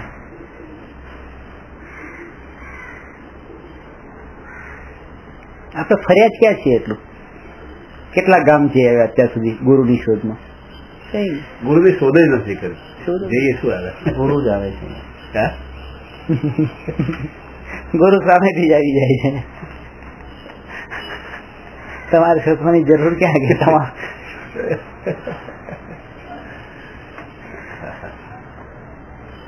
અરાવલીના પહાડમાં 3 કલાક ચડીને કોઈ કીધું કે સાધુ બેઠા છે, જે કપડા વગરના ખાધા પીધા વગર ત્યાં 3 કલાક કરીને ગયા. હિન્દુ સાધુ, હિન્દુ હતા, બધું એવું હતું, એકદમ જંગલની અંદર. કેટલા વર્ષ કર્યું? 20 દિવસ. બહુ સારા. આબુ એટલે કોઈ આમ કોઈ જગ્યા જ નથી ત્યાં, પણ હિન્દુ સાધુ હતા. એટલે તમે શોધો તો મળે, બસ મેઇન વસ્તુ એ છે કે જવું પડે ત્યાં. હવે કીધું કે 3 કલાક ને એટલું લાંબુ ચાલવાનું ને ત્યાં જઈને, અને એ ભાવ પણ જે સમયે ભાવે આવે ને ત્યારે આ વાતમાં એવો રોમાંચ આવે કે અરે આવા ગુરુની શોધ માટેના મને ભાવ આવે છે, સરસ, આવા ભાવ મારા થકી છે. એ વાત આવતા એટલો ઉલ્લાસ આવી જવો જોઈએ. એકલા ગયા આ બધા કામ તો એકલા જ કરવાના, ટોળામાં ના કરાય. ટોળામાં તો પછી ટોળામાં ત્યાં ટોળા જ મળે, ટોળા જ મળે. પછી ટોળા વાળાને ટોળા મળે. જે કીધું ને, જે પોતાની દશા હોય એને એવા મળે છે.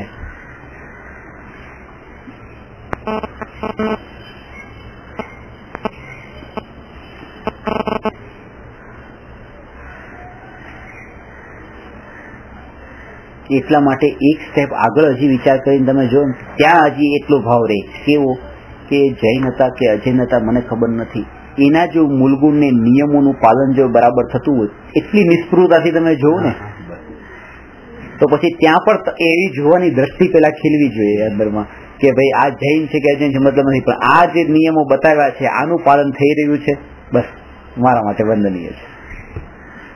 એનાથી જ કર્યો, એનાથી 1.5 કલાક બાદ થઈ. હા, એટલે ખબર પડી જાય, તો ખબર પડે. અરે એ તો ચર્ચા વાત કરતા ઉપરથી તે ખબર પડે, એમના એક શબ્દ નીકળતા હોય ત્યાં ખબર પડે કે અહીંયા કર્તૃત્વનું અહંકાર છે કે બિલકુલ નિષ્પૃહ છે, કે એ અંદરથી ખબર પડે કેટલું મિથ્યાત્વ દ્રઢ છે, અંદરના પરિણામ કેવા છે એના ઉપરથી આવી જાય, વાતચીત ઉપર ખ્યાલ આવી જ જાય. એવું હોય છે, જોયું સમજ કાંઈ ન હોય સત્સંગ, પણ જે અંદરની જે પરિણતિ હોય ને એ એટલી જબરદસ્ત, જ્ઞાન કરતા ચારિત્ર નું બળ તો છે જ.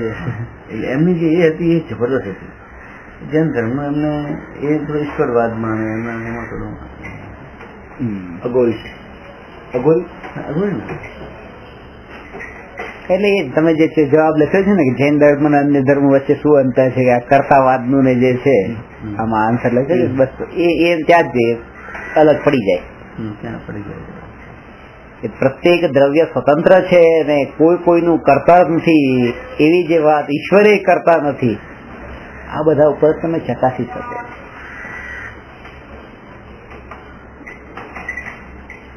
એટલે આટલી સાધના કરવા છતાં પણ જે મળવું જોઈએ તો નથી મળતું. એક સાધુ કીધું ભગવાનની પાસે ન માંગે, ભગવાન પાસે તો કે માંગવું જ જોઈએ ને, કે દીકરાને જરૂર પડે તો બાપા પાસે ન માંગે કોની પાસે માંગે, એમ કે આ બધા તર્ક આવું છે. ભગવાન તો કે આપવા જ બેઠા છે, તમે નહીં માંગે કોની પાસે? જરૂર પડે જયારે ભગવાન પાસે નહીં માંગે તો કોની પાસે માંગે કે માણસ? બિલકુલ નિરાધાર હોય કોઈ માણસ જેનું કોઈ નથી, તો એ કે ભગવાન પાસે માંગુ, કોની પાસે માંગુ? બ્રહ્મા વિષ્ણુ મહેશ, બસ એ દ્રષ્ટિમાં આવી ગયા સીધા. મહારાજ સાહેબ પાછા આવું બોલે, એટલે એમ કે વધારે લોકો એક વાર એમની પ્રવચનની ગાદી ઉપરથી આ વાક્ય નીકળ્યું એટલે પછી તો પતી ગયા. હજારો માણસો મારા સાહેબે કીધું છે, પછી મારા સાહેબ કીધું શું માટે કીધું, શાના માટે કીધું, એટલો ફરક તો પડે, ઘણો ફરક, દેશથી તો ઘણો ફરક. એ તો જોયું ને, ઘણી વાર પ્રત્યક્ષ એકાંતમાં ચર્ચા થાય છે ત્યારે જે અંદરની વાતો હોય છે જાણવા મળે છે કે કેમ 5 વર્ષથી આવું બોલો ને આમ જનતાને લક્ષીને એ વાત થતી સમજાતી હોય એમને, એ જ વાત એમને કેવી પડતી હોય છે, એવું થઈ જાય. સાચી વાત છે. આમ જનતાને ઘડવી એ કેવી રીતે ઘડવી, વાર લાગે પણ ખોટી રીતે તો ન ઘડી શકે. ત્યાં હમણાં જે કીધું ને વ્યવહારની વાત આવી કે, પણ એમને નિશ્ચય ખબર હોવો જોઈએ પાછો પૂરો પાછો વ્યવહાર નિશ્ચયનો ભડકો ક્લિયર ના હોય તો સવાલ વ્યવહાર એ ખોટો થઈ ગયો. જ્ઞાન નથી ખબર જ નથી હોતું એટલે કહેતા હોય. જ્ઞાને પોતાને ખબર નથી હોતો, એ પણ ખ્યાલમાં આવે કે એમને ખબર જ નથી આ વાત. પણ એ તો એ દશાએ આટલા વર્ષોથી દીક્ષા પાડતા એટલે પ્રવચન આપવું પડતું હોય એવું પણ હોય ને. એવું એટલે સિનિયરિટીના કારણે પણ કહેવાય ભાઈ પોતાના શિષ્ય બેઠા હોય એમની સામે શિષ્યનું સાંભળવું એના કરતા કે તમે પણ થોડું બતાવો. ઘણા સિનિયરોના બી આ વાત ખબર નથી. આ લેવલની વાત છે એમને હું ખબર નથી. આપણે ઘણી વાર એમ લાગે કે આટલા વર્ષથી ભણે છે, ભણાવે છે, સંપર્કમાં છે બધા, અને મળ્યા પછી એ જે બધું રૂટીન જે ચાલતું હોય એ છૂટી શકતું નથી. પછી આટલું સાંભળી લીધા પછી પણ એમ કહે કે તમે આ ક્રિયાકાંડના અંદર હવે થોડા બહાર આવીને તમે આના ઉપર જ જોર વધારે આપો, એ નહીં આપી શકે. બહુ મુશ્કેલ. પંચમકાળ અરુણ વિજયજી મારા સાહેબ આજથી 30 વર્ષ પહેલા કર્મગ્રંથ શીખાવતા હતા. અને જયારે હમણાં મળ્યા અમને તો એમની પાસે 2 પ્રોજેક્ટ હતા, એક સ્કૂલનો અને એક આપણે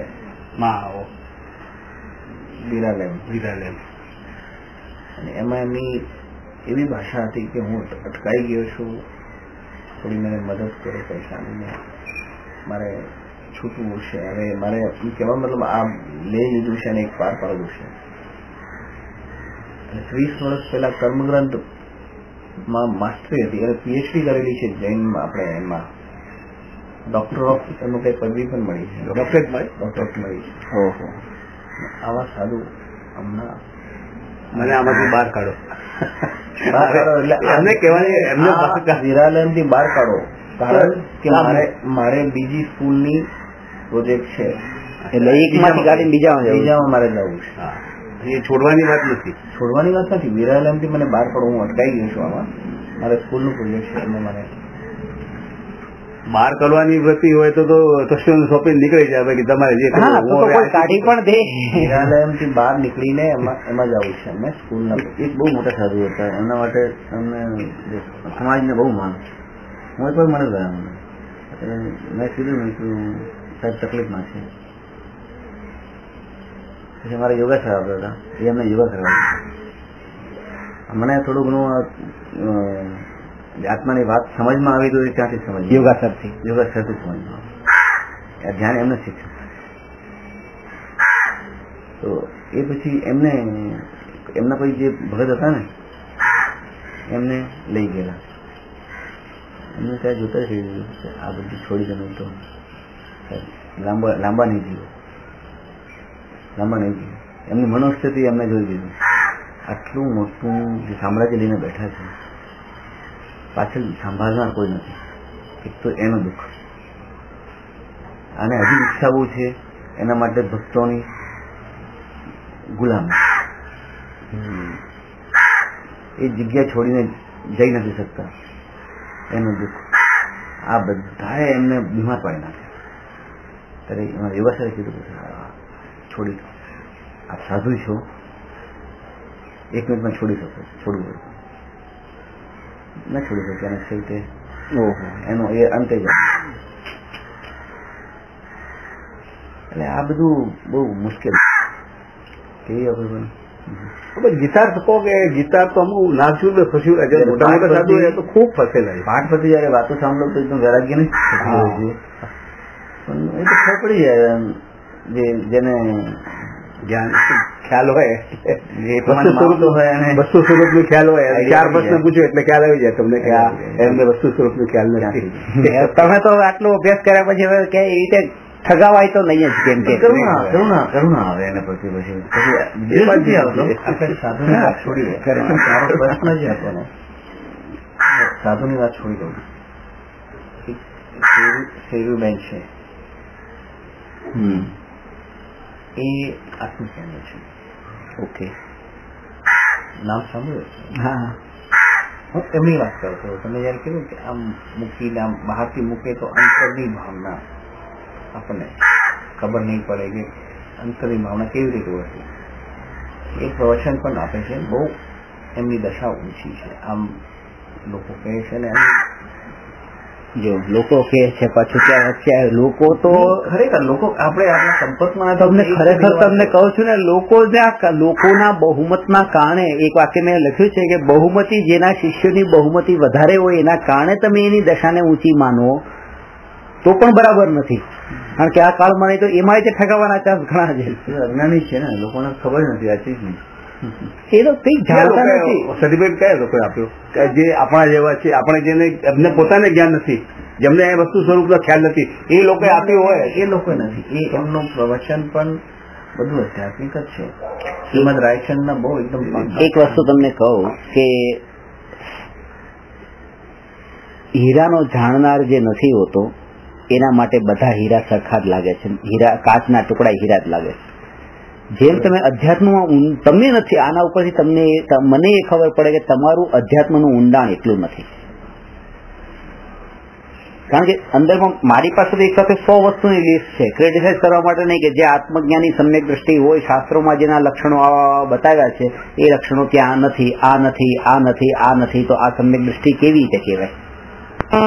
અરે નામ આગળ આત્મજ્ઞાની આ ભાઈ ને આત્મજ્ઞાની આ બેન લગાવવાથી આત્મજ્ઞાની નથી થઈ જતા. અને એટલો નિર્ણય આપણે મારા કહેવાથી નહીં કે કોઈ બીજાના કહેવાથી નહીં, જ્ઞાનીઓએ જે સમ્યક દ્રષ્ટિના જે લક્ષણો બતાવ્યા છે, એના કારણો બતાવ્યા છે, અને એમાં કેમ ન હોય આવા લક્ષણો, 25 દોષોથી રહિત હોય, 8 અંગથી સહિત હોય, 3 મૂળથા રહિત હોય, તો આ બધી જે વાત શાસ્ત્રોમાં બતાવી છે એને તમે ત્યાં ઘટિત કરી જો. એક આમ કરશો ને તો ચોકડી લાગતી જશે બધાને.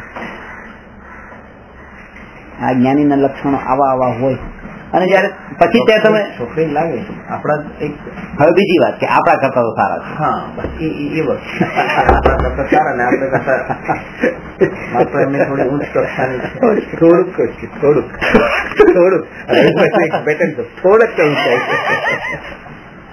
થોડાક ડૂબાડે.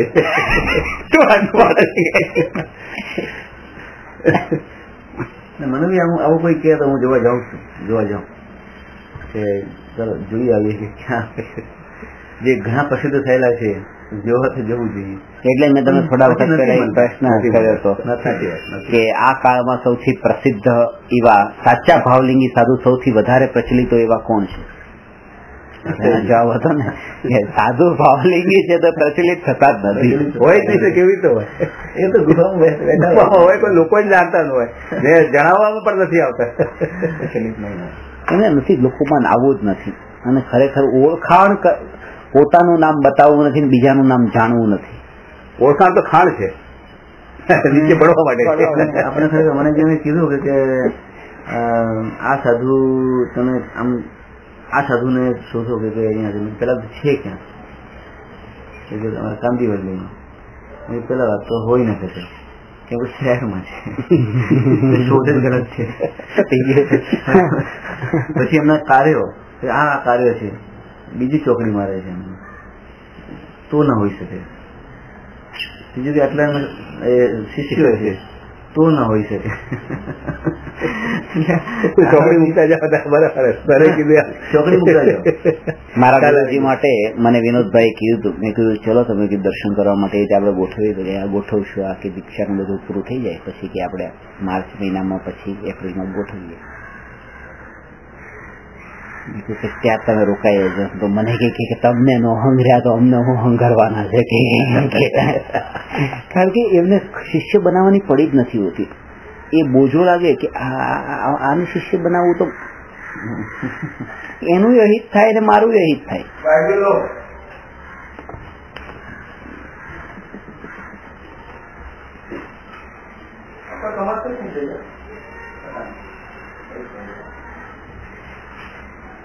અમને લઈ જજો, મારે એવી ભાવના છે. મારે લઈ જજો કે એમાં શું થાય છે કે આપણે છે ને ગચ્છના અંદર ગોતીએ છીએ, વાડાની અંદર ગોતીએ છીએ, એની બહાર નથી, થોડો ફ્રી માઇન્ડ કરીને બહાર નથી નીકળતા. બહાર નીકળો એકવાર એવા સાધુના દર્શન થાય તો આપણે ખ્યાલ આવે સાધુની તે અપેક્ષા શું કામ તમે કરો છો? સાધુના હોય આવા ડ્રેસ હોય, આવા વેશ હોય, આવા. હા, સાધુની અપેક્ષા કરીને નહીં કરો. તમને દ્રષ્ટિ પણ ગ્રહસ્થ પણ હોય તોય એવા યોગના ભાવથી તમે ખરેખર, હું તમને ચેલેન્જ આપું, તમને ખરેખર તમે એમ લાગે કે પંચમ કાળમાં ગુરુ કેવા હોય અને કેમ નથી મળતા, જો આ ગુરુ કહેવાય. આમ જો તો અંતર પરિણતિ, નજર ઊંચી કરીને જોવાનું નહીં, કોણ આવે ને કોણ જાય ને પોતાનામાંથી બહાર આવવાનું નહીં, લક્ષણો મૂળગુણો તમે જો શોધ તમે નથી કરતા. એ વખતે તો 93 વર્ષ હતા. અત્યારે તો હવે કેવી સ્થિતિ છે, શું હશે ખબર નથી. 93 વર્ષ 93 કેટલા વર્ષથી? ગયા વર્ષે. ત્યારે એટલે સ્થિતિ બહુ ગંભીર હતી કે 2-3 દિવસે એકવાર આહાર મળે. એટલા માટે બધા કે જેટલા જલ્દી થાય એટલા જલ્દી જઈ આવીએ, કે જીવનનો આ એક મોટો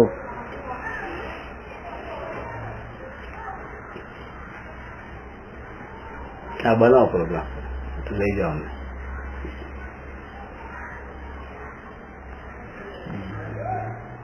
એ વખતે દિવાળીના ટાઈમે હું ગયો હતો, ટિકિટ મળતી નથી ને 2 નંબરની એટલે ઓલી આ ટિકિટ લઈને ગયા હતા કાળા બજારમાં.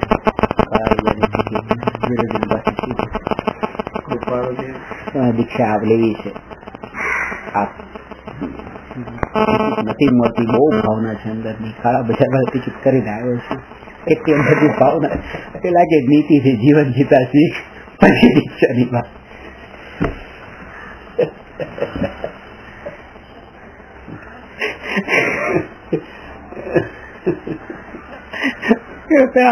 દીક્ષાનો જે ભાવ આવે ને, કે ભાવ આવતા કે અહીંયા સુધી મુંબઈ થી લઈને જબલપુર સુધી આટો મારે જ નહીં. ત્યાં મુંબઈમાં જયારે ભાવ આવ્યો ત્યાં જ છોડી નીકળી ગયા, ત્યાંથી જ ભાગી ગયા. અને એવો વિકલ્પ નહીં કે અહીંયા તો હજી પબ્લિક છે, એક કામ કરું બોરીવલી દહીસરની આગળ ગયા પછી લો કપડા ઉતારી. હા, ત્યાં એમ નહીં. એ તો જ્યાં ભાવ આવ્યો ત્યાં છૂટ્યું. કયું મુહૂર્ત ને કોણ વિદાય ને શું આ બધું ન હોય. દીક્ષા એ તો તમે અંતરનિયમની વાત સાંભળો, 2 મિનિટ પણ બોલાઈ જાય ને બસ એમ લાગે આ વચન તો આમ કોતરાઈ ગયા છે ને, કે સાધુનું સ્વરૂપ આમ સાંભળતા એમ થઈ જાય કે એવી જયારે ભાવના આવશે ને ત્યારે કોઈ આખા જગતના અંદર જગત માટે હું મરી ગયો, મારા માટે જગત મરી ગયું, બસ એવી દ્રષ્ટિએ એ સંસાર છૂટી જાય છે. ત્યાં ખબર જ નથી પછી જગત માટે હું છું અને મારા માટે આ જગત છે. એ જે એકત્વ ભાવના છે ને, એકત્વ ભાવનાની અનુભૂતિ ત્યાં થાય છે, ત્યારે એ છૂટે છે. એટલી કારણ કે જંગલના અંદર, ગુફાના અંદર તે જ્યાં જાનવરો મરતા હોય, બીમાર હોય કે એવી રીતે છેલ્લી ઘડી ઉપર હોય, વરસાદના કારણે ગુફાઓમાં જઈને બેસી જાય અને ત્યાં તે મરી જાય ગુફાઓમાં. એવા જાનવરો અંદર મરેલા કેટલાય પડ્યા ને, એ ગુફા જે વાસ મારે, ચામાચીડિયા ને બધા અવાજ કરે અને એમાં બેસીને આ આત્મા ધ્યાન કરે. તમને એમ લાગે કે ખરેખર કઈ નથી પડી. બસ આ જગત થી બિલકુલ જે કહેવાય ને કે ચાલતા ફરતા સિદ્ધ ભગવાન જોવા હોય તો આ જોઈ લો. પરમાત્માને ક્યાંય જોવાની જરૂર નથી. આ ચાલતા ફરતા ભગવાન છે.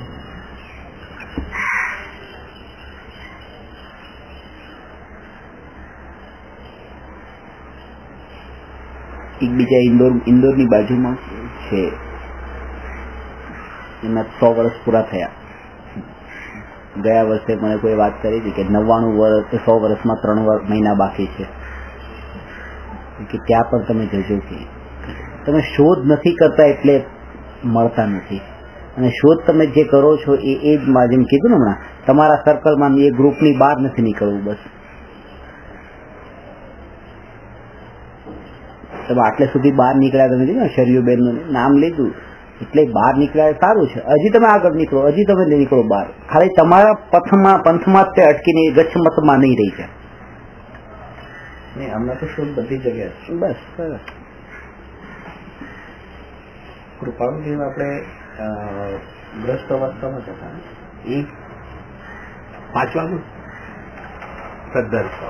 એટલે તો અપૂર્વ અવસર એવો ક્યારે આવશે. ગ્રસ્ત અવસ્થાની કોઈ આવી દશા કોઈની હોય? અરે એટલે જ વાત તમને લઈ જવા છે. તમે આવો ને, તમે ખરેખર ગોઠવો પ્રોગ્રામ. અમારે તો એક વિચાર એવો કરે છે સાથે જ બધું થઈ જાય. તો આજે બેન છે ને નેપિન્સી રોડ ઉપર, એ તો એમની ને બધાની એવી ભાવના છે. અત્યારે તો એ અમેરિકા ગયા કે આવતા મહિને હું આવી જાઉં ને તો પછી આપણે ગોઠવીએ બધા સાથે એવી રીતે જઈને. ભીંડ અને મો છે ને મધ્યપ્રદેશમાં, ત્યાં ઇન્દોર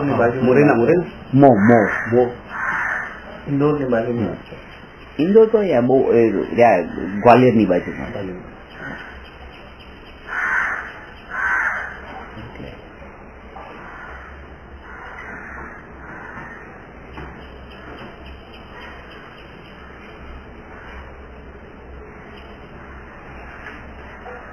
સંયોગનો વિયોગ થવાનો છે એવું તો દુનિયા કહે છે કે સંયોગના કાળે પણ બે દ્રવ્ય વચ્ચે અત્યંતા ભાવ છે, આવી અનુભૂતિ જ્ઞાનીને હોય છે. આ સંયોગ, હું આત્મા અને આ એક સંયોગ, જેવી રીતે આ અહીંયા પડેલું છે એવી રીતે આ પણ આત્માને મળેલું છે, એવો સંયોગ. અને આ સંયોગનો એક દિવસ વિયોગ થવાનો છે, એવી રીતે આનો પણ એક દિવસ વિયોગ થવાનો છે. આવું તો દુનિયા કહે છે, જ્ઞાની નથી કહેતા. જ્ઞાની કહે છે કે સંયોગના કાળે પણ આત્મા અને શરીરનો વિયોગ જ છે. એ ટાઈમે, એટ ધેટ મોમેન્ટ છૂટા છે. આવી અનુભૂતિ, એ વિયોગ થશે એટલે કે જેમ દૂર દૂર દૂરના પરમાણુઓને આ પરમાણુમાં એટલી જ દૂરી લાગે છે, ત્યારે આ વિયોગ રૂપ જ છે એવું લાગે. અને એનું ફળ શું હોય છે કે ફળ એ કે જયારે પછી મરણ થાય ત્યારે નવીનતા કઈ નથી લાગતી, કોઈ નવીનતા નથી, કારણ કે વિયોગ છે ને, વિયોગ છે, બસ કઈ નવું તો કઈ છે નહીં.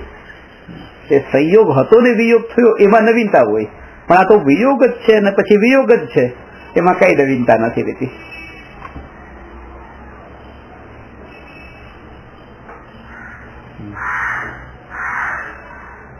એમનું તો પ્રવચન ને બધું તમે સાંભળો,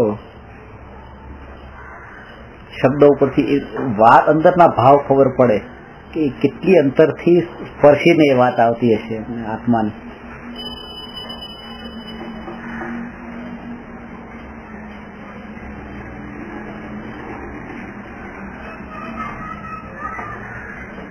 તૈયારીમાં રહેવાનું પછી કે પછી ઘર છોડવાનો ભાવ આવી જાય તો તૈયારી છે કે નાના છોકરાને ભણાવી લઈએ, થોડા મોટા કરી લઈએ, લગ્ન કરાવી લઈએ, છોકરાને જોઈ લઈએ, એના લગ્ન કરાવી દઈએ, ત્યાં જતા રહીએ. આ સમયે ભાવ આવે તો એ તમને તમારો રાગ પણ એવો પાતળો પડી જાય. અત્યારે તમને એમ ના લાગે, અત્યારે તમે માનો કે પત્ની, પુત્ર, પરિવાર બધાને છોડવા તૈયાર છે કે ના, પણ ત્યાં તમે બેઠા પછી એ સમયની તમારી પરિણતિ જેવી બદલાય કે હા તૈયાર છું. એનું શું થશે એ વિકલ્પ તમને ના આવે.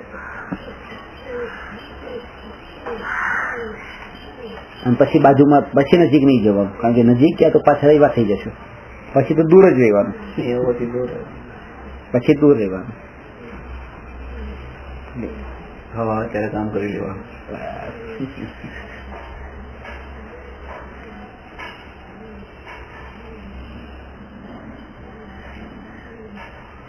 સરસ મને એવા ભાવ આવે છે કે લઈ લો, પછી જરા હું પૂછી આવું. કોને પૂછવા જાય છે?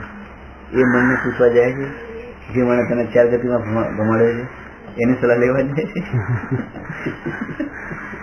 એના તો પોતાનો મિત્ર માન્યો છે, જેને ખાડામાં નાખ્યો છે ને.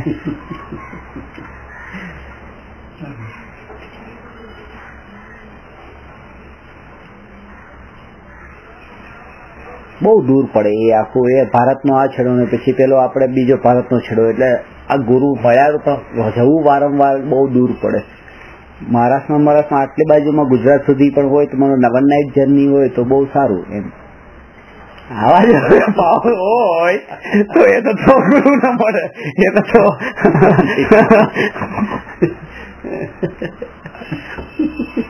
કારણ કે એમાં ભાવ આવી જાય કે નજીકમાં ક્યાં આટલા હોય તો સારું કે મહિને આટો મારવો હોય તો મારી લેવાય. એક વાર અમદાવાદ મહુડી ના જે આવે છે ને જેવી એવી રીતે એક આટો મારી આવે દર મહિને. આ તો દૂર છે એટલે શું, હવે એટલી રુચિ નથી થઈ એટલા માટે દૂર લાગે છે. રુચિ હોત ને તો એ દૂર ન લાગે. જેમ પ્લાન છે ફિક્સ કે આ વર્ષે વર્ષમાં 2 વાર કે વર્ષમાં 3 વાર મારે અમેરિકા જવાનું છે, તો અમેરિકા જવાનું, તો અમેરિકાની દૂરી પણ મારી નજીક જ લાગે છે. બધા પ્રોગ્રામ આ કન્ટ્રીમાં, આ સ્ટેટમાં આટલા આટલા આટલા બધું નજીક જ લાગે છે. વસ્તુ ડિસાઈડ કરેલી નજીક જ. ત્યાં બાજુમાં જ ગુરુ હોય તો તે પછી દૂર લાગશે.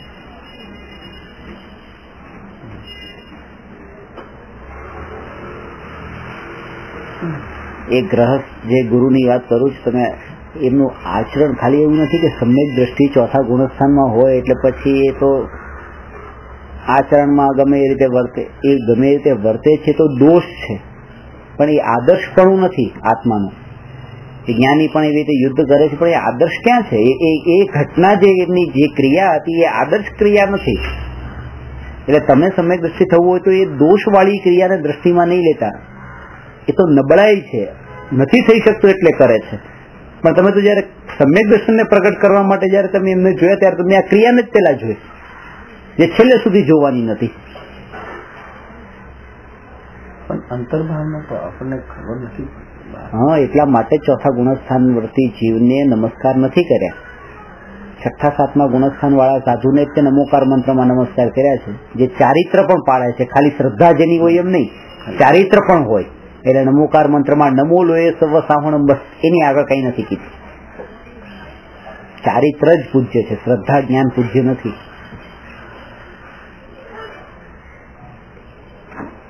આપણે મારા સાહેબ ને મેં પૂછેલું, આમાં સાધુજીનો ઉલ્લેખ કેમ નથી? ગઈકાલે હવે કીધું ગર્ભિત છે, તો પછી આ અરિહંતમાં સિદ્ધ ને બધું પછી એકમાં ગર્ભિત જ કેવું? તો આ છૂટા ભેદ શું કામ કર્યા? અરિહંતના સિદ્ધના આચાર્ય ઉપાધ્યાય સાધુ, ત્રણેય સાધુમાં ગર્ભિત જ છે ને. પછી સાધુ જ કહી દેવું હતું. આચાર્ય કીધું, ઉપાધ્યાય કીધું, સાધુ કીધું. જયારે એક જ લિંગ વાળાના 3 પદથી 3 ભેદ કર્યા, તો બીજી લિંગ વાળાના ભેદ કેમ નહીં કર્યા? જયારે શ્રાવક કઈ શ્રાવિકા કહો છો, એ શ્રાવકમાં શ્રાવિકાને ગર્ભિત નથી. શ્રાવિકા કેવું જ ના જોઈએ, શ્રાવિકા કેવું જ ન જોઈએ. આ નથી. એટલે મૂળ મંત્રમાં ફેર કરી શકાતો નથી. એટલે પછી કઈ ને કઈ અર્થ કાઢીને હવે કઈ પણ સમજાવી દેવાય છે. કઈ પણ આમ તો મારું ચિંતન પણ છે, રાઈટ રોંગ આઈડિયા નહીં. પણ મેં આ 5 પદનો પદ તરીકે એનો અર્થ કાઢ્યો છે. આ કોઈ લિંગ તરીકે નથી કે સિદ્ધ કોઈ લિંગ છે, અરિહંત કોઈ લિંગ છે, કે સાધુ કોઈ લિંગ છે. જે સાધ્ય જે સાધે છે એ સાધુ છે. એ પછી સ્ત્રી હોય, પુરુષ હોય કે કોઈ બી હોય, પછી એ નારકી પણ હોય કે દેવ પણ હોય. એ ભેદ જેમ પડ્યો ને કે નારકી ન જ હોય પછી દેવ ન જ હોય, તો એ આ જયારે પર્યાયની વાત છે. જો આપણે દ્રવ્યને જ જો લક્ષમાં રાખ્યું હોત તો કોઈ ભેદ જ નતો. પણ આ જે 5 પદ છે એ પદ દ્રવ્યના પદ નથી, એ પર્યાયના પદ છે. અને જે પર્યાયની વાત આવે છે ત્યારે આ પર્યાયના ભેદ ઉભા થાય છે. ત્યાં તો પર્યાય લક્ષમાં લેવાની, પર્યાય જ લેવાની. દ્રવ્યને ક્યાં લેવું છે? શુદ્ધ તો બધા છે, બધા જીવ શુદ્ધ. જે સાધના કરે તે સાધક નહીં, જે સાધે તે, પણ જે સાધી શકે છે એની અંદર મનુષ્ય. બસ, તો એમ જે મનુષ્યમાં જે કીધું પછી એવી રીતે આ ભેદ પણ પાડ્યો. આર્જિકા ને જેમ આર્જિકા સાધુ, આર્જિકા જે છે એ જે શ્રાવક શ્રાવિકા જે છે, તો શ્રાવકની સાથે શ્રાવિકા શબ્દ છે, એ બધામાં પડવાની જરૂર નથી. કારણ કે તમારી પ્રતીતિ તો જન્મથી એવી થયેલી જ છે, અને મારી પ્રતીતિ જન્મથી આ છે. અને જેને સમજાઈ જાય છે એકવાર કીધે જ સમજાઈ જાય છે, એમને સમજાઈ ગયું છે કે નહીં, એટલું નહીં, બિલકુલ નહીં. એટલે આ વાત તો જે છે ને, જેને સમજાય ને સમજાય, ન સમજાય તો પછી છેલ્લે ઘડી સુધી ન સમજાય, અને છેલ્લે કસાય થઈને જ એ ઉભો થાય. આમ ધર્મનું ફળ એ નથી. એટલે હમણાંથી તો મેં બિલકુલ નક્કી કરી લીધું છે કે ધર્મના ફળમાં જો કસાય થતો હોય તો આ ઊંધા રસ્તે જઈ રહ્યા છે. ઊંધો રસ્તો પક્કો છે. ક્યાંય પણ સાચું પકડીને પણ જો કસાય થતો હોય, યદ્યપિ શુદ્ધમ લોક વિરુદ્ધમ ના કથનીયમ ના ચરણીયમ, એવું બોલવું પણ ન જોઈએ, એવું કરવું પણ ન જોઈએ. તમને ખબર છે કે આ સાચું જ છે, તેમ છતાંય લોકમાં વિરુદ્ધ હોય એ નહીં બોલવું. હા, એ સત્ય છે. સત્ય શું છે કે એ સત્ય, એ સત્ય છે. અસત્ય પણ સત્ય છે. પણ આવું ત્યાં આવું નથી કે આપણી માન્યતા પણ લોક જેવી કરી નાખે. એ વાત આપણે આ કીધું છે એટલે આપણે બરાબર થઈ જઈએ. એ તો એ જ કરી શકે જે જ્ઞાની હોય, જે જ્ઞાની હોય, એ જ્ઞાની હોય, એ જે નિર્ણય કરી શકે છે ક્યાં. એ તો કશા વગર રહી જ નથી. નહીં તો બોલે જ, કઈ ના કઈ બોલ્યા વગર ના રહે. બોલે છે, બોલે છે. મૌન શ્રેષ્ઠ પ્રાર્થના. ત્યાં ચાલો આપણે જઈએ. બહુ સરસ તો કે નહીં, ત્યાં નહીં જઈએ કે ત્યાં બહુ એટલે ક્રિટિસાઇઝ બહુ કરે છે, એટલે માણસ એ વાતું નથી. આપણા ક્લાસમાં અવગણના માટે અગાધ સવાલ. હા હા એ સીધી વાત છે. જ્યાં ક્રિટિસાઇઝ છે ત્યાં પણ ધર્મ નથી. ભલે સત્ય કેટલું બી બતાવતા હોય નહીં, પણ એ કે ત્યાં મારાથી કેમ કે એ સીધી વાત છે ને. સામેવાળો નથી સમજતો, આવું તમે તો સમજો જ છો ને.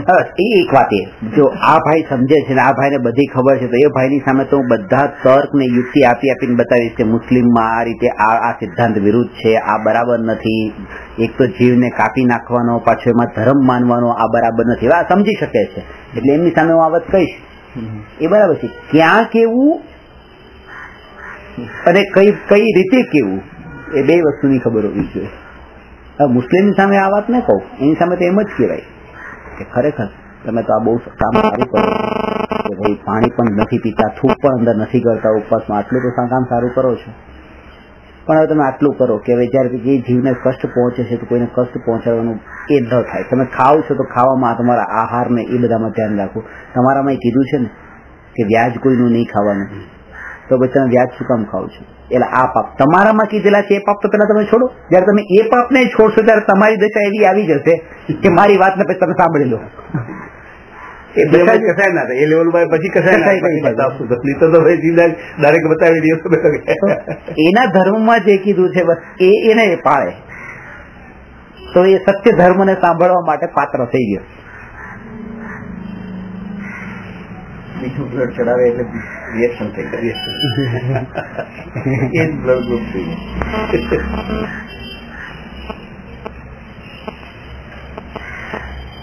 બ્લડ ગ્રુપ માટે હમણાં એક બહુ સરસ હતું કે તમે જયારે બ્લડ તમને ચડાવવામાં આવે છે ત્યારે તમે એ વિચાર કરો છો કે હવે આ તમારું આ બી પોઝિટિવ છે તો બી પોઝિટિવ તમારું છે કે નહીં, ક્યાં છે તો જ લેવાનું.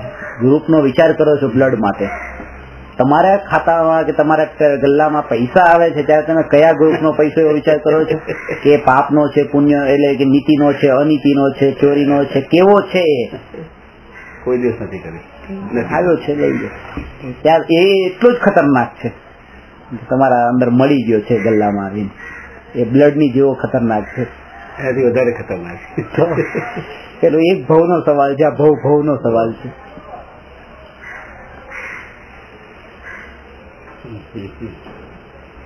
એટલે કસ્ટમર પણ કેવા રાખવા ને એ પણ એ બધું સરસ. કૃપાળુદેવના તો યોગમાં બિઝનેસ કર્યો, વેપાર કર્યો, પણ બધા વેપારીઓ એવા જ મળ્યા પાછા. એટલે તમારો આત્મા જેવો નિર્મળ હોય ને તો તમને યોગ પણ મળશે, મળી જાય. એવું સર્કલ થઈ જાય, વેપારી બી થઈ જાય. હા. એને પછી તમે જરૂર નથી કે તમે 5 સ્ટારમાં લઈ જાય નોનવેજ ખવડાવો ને એના માટે પેમેન્ટ કરો ને. તમને તમારો રાગ એટલો તીવ્ર ન હોય ને ત્યારે જ આ થઈ શકે કે ભાઈ ઠીક છે ભાઈ એવું હોય તો લે માલ, ન લેવો હોય તો કાંઈ નહીં, જમવા જવું છે ચાલ તને લઈ જાય. ઉલટું એવું થાય છે ઘણી વાર કલાક બેઠા હોઈએ ને ધંધાની વસ્તુ તો ના થાય. આ બધી વાતો સત્ય. માનવ વિચાર કરતો હોય કે તમે ધંધાની વાત તો કરી જ નહીં કઈ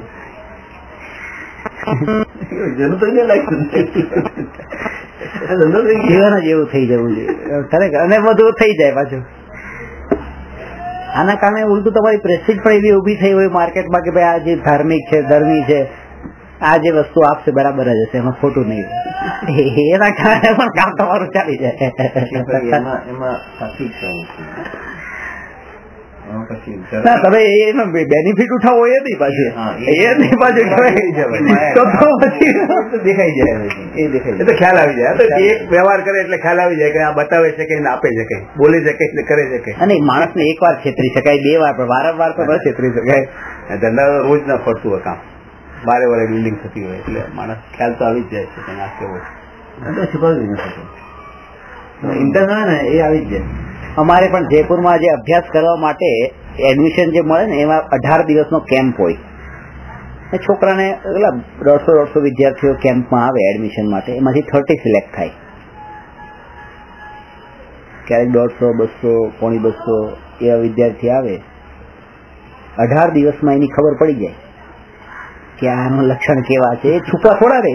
14-15 વર્ષનો છોકરો હોય એના જે સંસ્કારો લક્ષણો હોય ખબર પડે તો એફર્ટ કરતા કરતા પછી બધાના નામ નીકળતા જાય કે ના જે વધારે તોફાની એને જ લેવા જોઈએ, કારણ કે સુધરવાની જરૂર તો એને છે ખાસ. કે અહીંયા 5 વર્ષમાં જો આ બધા સુધાર કરવા જશે તો જે આ જ્ઞાન આપવું છે પછી ક્યારે આપશે પાછું? એટલે અહીંયા તો એ જ છે કે જે ત્યાં વ્યવસ્થિત પેલા એની જે પાત્રતા હોય, પાત્ર જીવ જ ત્યાં અંદર આવી શકે. એ પાત્રતા ત્યાં શીખાડવામાં આવે તો પછી બધો ટાઈમ એમાં જ જતો રહી છે. તો પંડિત તૈયાર કરવા છે, તો સોલા થોડી તૈયાર પ્લેન પેપર વક્તા તૈયાર પ્લેન પેપર જોઈએ.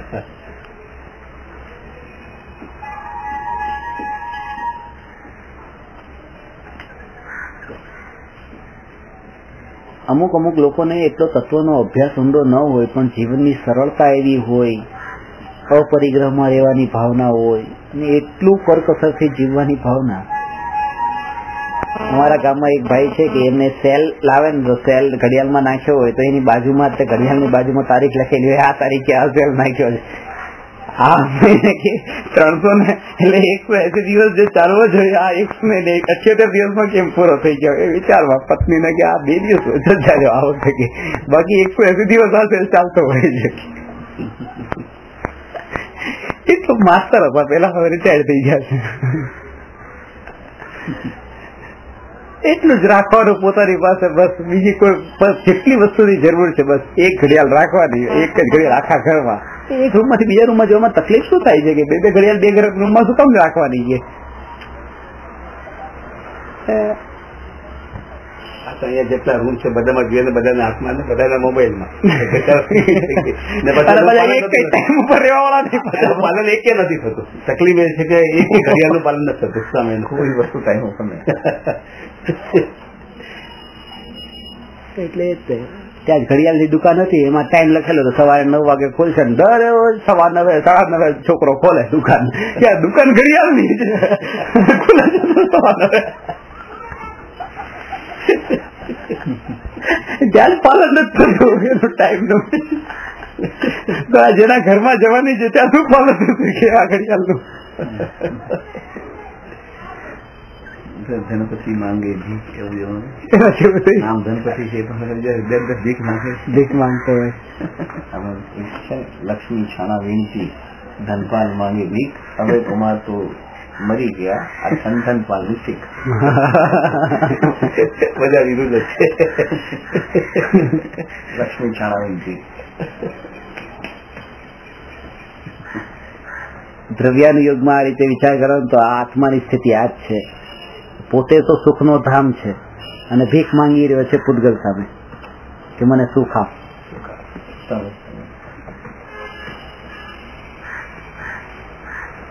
ને આપણે આદર્શ પણ પાછા એવાને બનાવ્યા છે જે આવા ભીખ માંગનારા, વધારે ભીખ માંગતા હોય ને જેટલી, એને આપણે આદર્શ માનીએ.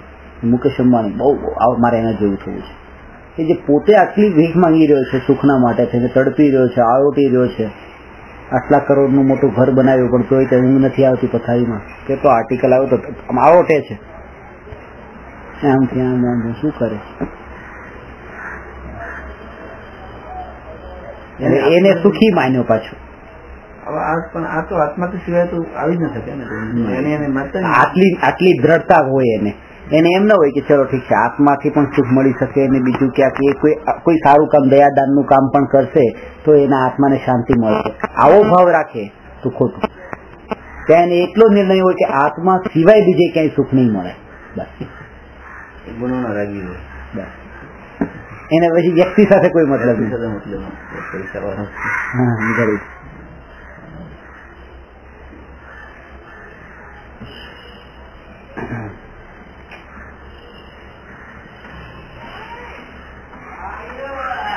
મહિમા પણ એની જ આવે છે. સમ્યક દ્રષ્ટિ હોય એ, અને બીજા કોઈ ધનવાન હોય કે કોઈ ઊંચા પદ ઉપર હોય લોકમાં, તો એની કમ્પેરિઝનમાં શાહરૂખ ખાન હોય મહારાજ સાહેબ હોય તો લોકોના ઓટોગ્રાફ માટે શાહરૂખ ખાન પાસે જ જશે. એ મને મળશે નહીં, આ મળી જશે પાછા કાલે. આ કાળ એવો છે એટલે મને લાગે છે કે બધાને ખબર છે શાહરૂખ ખાન કઈ છે જ નહીં, બધાને ખબર છે, છતાંય મારા સાહેબ ને છોડીને શાહરૂખ પાસે ફોટોગ્રાફ લેવા જશે. શ્રદ્ધામાં નથી ને, શ્રદ્ધા ખબર નથી. આપણે કહીએ ને બધાને ખબર નથી, ખબર નથી. ખબર હોય તો ન જાય, ખબર હોય તો કેવી રીતે જાય? અંદરમાં પ્રતિમાં નથી. મારા સાહેબ શુદ્ધ છે બધાને ખબર છે, મારા સાહેબ નીચી કક્ષા છે. હા, એ ખબર છે, બધાને ખબર, એ ખબર છે કે, પણ એને તો એ જ લાગે છે કે નીચી કક્ષા છે એ એની ઊંચી છે, એ ઊંચી માને છે ને. તો બધાને ખબર છે કે મારા સાહેબ ઉભા હોય તો સારું. પાપની દ્રષ્ટિએ ખબર છે કે આ પાપ કરે છે ને આ પાપ નથી જ કરતા, એ ખબર છે, પણ તોય તે ત્યાં, કારણ કે એના અંદર પાપની રુચિ છે, ભીડ ત્યાં પાપનો રસ છે ને એને. હમણાં હવે મનમોહનસિંહ આવ્યો હોય અહીંયા, બધા ઉત્સુકતાથી જોવે. આપણી ચર્ચિલમાં બહુ સરસ છે વર્ડ છે. ચર્ચિલ ત્યારે નીકળ્યા રસ્તા પરથી નવા પ્રધાનમંત્રી થયા ત્યારે લોકોને બહુ, કેમ કે પહેલા એ લેક્ચર હતા સારા. હા, લેક્ચર હતા એટલે ફેમસ તો હતા જ. પછી પ્રધાનમંત્રી બને, રાષ્ટ્રપતિ બને. એટલે પછી જયારે એમની સભા નીકળી, એનો ગરબડો નીકળ્યો ત્યારે ઘણા બધા લોકો જોવા માંડ્યા. ચર્ચિલ બેઠા હતા, એમના સેક્રેટરી કીધું કે ઉભા થાવ કે લોકો આપણા અભિવાદન માટે આટલા બધા આવે. એને બેસવા દે કે આપણે જરા પણ નથી લાગતી, ઉત્સાહ નથી લાગતી આટલા બધા લોકો આજે આખું અમેરિકા રસ્તા પર આવી ગયું છે કે ભાઈ લોકોને ઉત્સુકતાથી ઉત્સુકતાની ઇમ્પોર્ટન્સ છે. જયારે એમને ખબર પડશે ને કે આ સચિન મરી ગયો છે તો એના કરતા વધારે પબ્લિક આવશે. સચિન ઉત્સુકતા મરી ગયો છે એની જે ઉત્સુકતા કેવી રીતે બોલી લાગી છે. અને એવા લોકોને જવા માટે હું બોલતો આપણી ચોપડીમાં જ મેં કઈ એક દ્રષ્ટાંત આપેલું. એક ચર્ચિલ આ છે મિકેનિકના બોધમાં, રાસાયણિકમાં જે ને કે પેલો ટેક્સી વાળો, ટેક્સી ડ્રાઈવર નું લખ્યું છે. ટેક્સી ડ્રાઈવર કે મારી સાથે જવું છે, જલ્દી જવું છે. ઉભા ને કે તને હું વેટિંગ આપી દઈશ. નાના સાહેબ કે મારે જલ્દી જવું છે. શું છે આજે તો ચર્ચિલનું લેક્ચર છે. એને રેડિયો પર સાંભળવું હતું ટેક્સી ડ્રાઈવરને. ટેક્સી ડ્રાઈવરને ઘરે જઈને રેડિયો પર સાંભળવું હતું. તો ચર્ચિલ જતો તો લેક્ચર આપવા માટે, એ જ લેક્ચર સાંભળવા માટે એને ઘરે જવું હતું રેડિયો પર.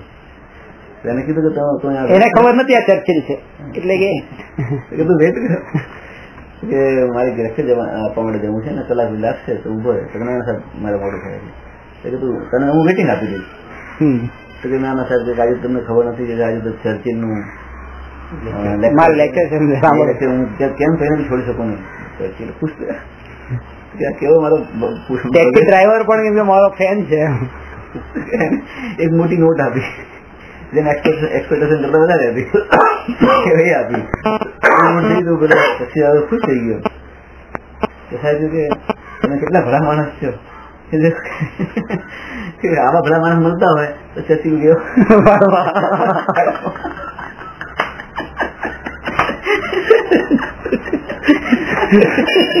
આટલી મોટી ટીપ આવી હવે તો હું આ વેઇટ કરીશ. વાત રહ્યો કે ઇમ્પોર્ટન્ટ છે. શબ્દો કરતા અત્યારે પૈસાનું મહત્વ આવી ગયું. એને કીધું નહીં કે હું ચર્ચિલ છું. જીવન સત્યતા જ છે. મેં તો પેલો ટીપ આપી, ટીપે લઈ લેત ને પછી કે તમે નીકળો છો, જાઓ હું નીકળું છું.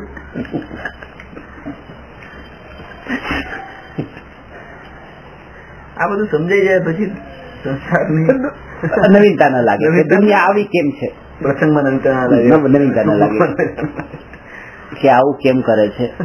આવું જોઈએ, દુનિયાનું સ્વરૂપ જ આવું છે. મારા ઓફિસના કામ માટે હું આવા કપડા પહેરીને ગયો ને તોય મારું કામ ન થયું. પછી સૂટ ને પહેરીને ગયો તૈયાર થઈને વ્યવસ્થિત, પેલા એક ઓલામાં સહી કરી આપી. 4 દિવસથી જતો હતો, સહી નહીં કરી. આ રીતે જાઓ ને, બેઠો બેઠો બહાર બેઠો, કોઈ હશે આટલા મોટા જમીનના કાગળિયા લઈને જાઓ છો ને કે બહાર બેઠો જાણે કોઈ નોકર આવ્યો છે.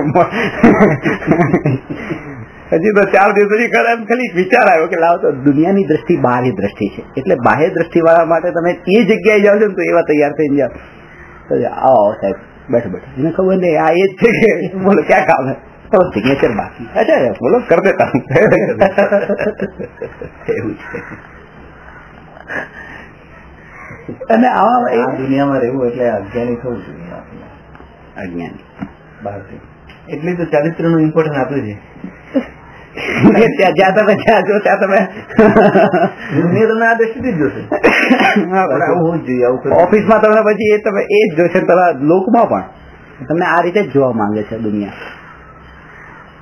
એટલે મેં તો મારા સગાવાલાને ત્યાં જાઓ તો પછી પેન્ટ શર્ટ જ પહેરીને જવાનું. લોકો અહીંયા મને પેન્ટ શર્ટમાં જોતા જ નથી, લોકો આમાં જ જોવે. જેને જે અસર થાય છે ને બસ એને એ રીતે રાખો. મને બે માં અસર નથી, હું આમાં પહેરવામાં નથી, પેલા પહેરવામાં વાંધો નથી.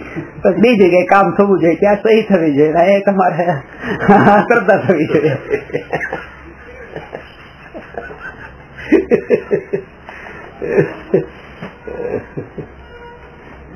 હવે આને તમે માયાચાર કહો, પણ એમાં એક પ્રકારનું જ્ઞાનીના જીવનનું, જ્ઞાનીને આવું હોય, જ્ઞાની જેવી જગ્યાએ જાય એવી રીતે વ્યવહાર કરે. પણ એ જ્ઞાનીને માયાચાર કેમ નથી કીધું એનું કારણ એ છે, કારણ કે ત્યાં એને એ બતાવવાનો એવો ભાવ નથી, છુપાવવાનો ભાવ જ્ઞાની નથી હોતો. જો તમારી સામે હવે છુપાવવાનો ભાવ જ્ઞાની નથી કે હું પેન્ટ શર્ટ પણ પહેરું છું, સૂટ બૂટ પણ પહેરું છું, આ પણ છે. ખબર પડી જાય તો એનો ભય નથી, એટલે જ્ઞાનીને અગુપ્તી ભય જે છે ને એ નથી હોતું. એનું કારણ આ છે, મારું આ જે પોલ છે, પોલ ખુલી જશે તો શું થશે? જ્ઞાનીના જીવનમાં સિક્રેટ હોય, પણ સિક્રેટ બહાર પડી જાય તો મારું શું થશે એવો એને ભય ન હોય. જ્ઞાનીને છુપાવવાનો હોય, લોભ નહીં હોય. છુપાવવાનું હોય એટલે સિક્રેટ હોય. પત્ની સાથે એક વાત કીધી છે, એ વાત છોકરાને ન ખબર પડવી જોઈએ. જ્ઞાનીને એ વાત છે, આ વાત સ્પેશિયલ પત્ની માટે છે, પણ એ છોકરાને ખબર પડી જશે તો એવો ભય નથી, એના કારણે ચિંતિત નથી. સત્યનો સ્વીકાર છે એટલે હોઈ શકે, ખબર પડી શકે. ત્યાં જાગૃતિ તો એ હોય છે કે 4 દિવસ સુધી પુણ્યનો ઉદય નતો, અને ચોથા દિવસે આ કપડા પહેરવાથી સહી નથી થઈ, પુણ્યનો ઉદય. બસ એ જાગૃતિ. કારણ કે એ વખતે જો પુણ્ય ન હોત તો પાછો ભાવ આવે ને, ભાવ પણ નહીં આવે હતો, એટલા ભાવ આવે એટલે કપડા પહેર્યા ગોઠવાઈ જાય, ઓટોમેટિક ગોઠવાય. ઘણી વાર સ્કૂટર માં જતા ને, આમ જેને આમ રસ્તો ખાલી આગળ વાળો આગળ જાય એકદમ, પાછા આપણે ત્યાં અહીંયા જ ઉભા રહેવાનો, આ ટાઈમ અહીંયા જ ઉભા રહેવાનો રસ્તો મારો જો ગયો અહીંયા જ ઉભા રહેવાનો, એટલે પેલો આગળ ગયો.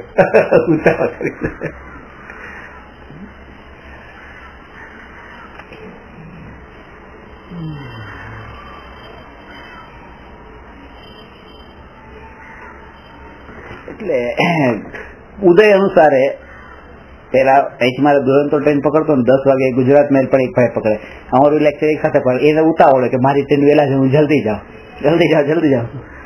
મારાથી પેલા કેટલાય પેલા નીકળી ગયા હોય, એને 4 સિગ્નલ નડ્યા હોય, ત્યાં સ્ટેશન સાથે ઉભા હોય, છેલ્લા સિગ્નલ સાથે બી ઉભા હોય કે તો અડધો કલાક પેલા નીકળ્યા હતા ને. ઉદય જયારે હોય ને ત્યારે એને પેલો નીકળ્યો હોય તો 4 સિગ્નલ નડી ત્યાં મોડો પહોંચે. એક ઉદયની જાગૃતિ, અને ઉદય અનુસારે કાર્ય થઈ જાય તો પણ મારા આત્મામાં કઈ વધી ગયું નથી, બસ એ જાગૃતિ. અને ન થાય તો કઈ ઘટી ગયું નથી. એટલે સ્વ પરનું ભેદ જ્ઞાન પણ હોય અને અકર્તા ભાવ હોય. આ બે વસ્તુ શાસ્ત્રમાં કીધી. 6 દ્રવ્યના સ્વરૂપને, દ્રવ્યાનુયોગને ભણવાનું ફળ શું? તો કે છે સ્વ પરનું ભેદ જ્ઞાન અને પર પદાર્થની કર્તૃત્વ બુદ્ધિનો અભાવ. પૂરો સાર આવી ગયો. આ દ્રવ્યાનુયોગનો સાર છે. એક જ સમજી જાય એટલે આવી જાય. સ્વ પરનું ભેદ જ્ઞાન. કામ થાય એટલે આપણા મારામાં કઈ વધ્યું નથી, અને ન થાય તો મારામાં કઈ ઘટ્યું નથી. અને એને એવો જ ભાવ હોય, તમારી તિજોરીમાં થોડા 2-4 લાખ વધારે આવી ગયા, ઘટી ગયા, આવ્યા ને ગયા, મને શું છે? એવી રીતે વિચાર કે મને શું છે? તો એવી રીતે પોતાની તિજોરીમાં આવે ત્યારે પણ એ ભાવ, મને શું છે?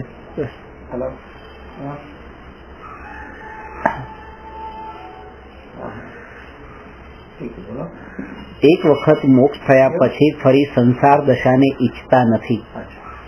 એ પણ સમ્યક દર્શનનું જ બળ છે, અને સિદ્ધ ભગવાનને ત્યાં સમ્યક દર્શન છે, એટલે એના બળ ઉપર સમ્યક દર્શન એ સંસાર ઈચ્છતા નથી. એટલે એ ઈચ્છાનો જ ભાવ કેમ નથી થતો? એ સમ્યક દર્શનના બળ ઉપર કોઈ હવે ભાવ નથી ત્યાં. એને એટલે ત્યાં સિદ્ધ ભગવાનને અહીંયા જે પ્રશ્ન છે ને, સમ્યક દર્શન હોય અહીં સુધી કે સમ્યક દર્શનના બળે જ એ સિદ્ધ છે.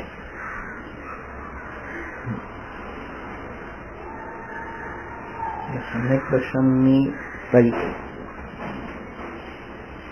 સમ્યક દર્શન હોય છે.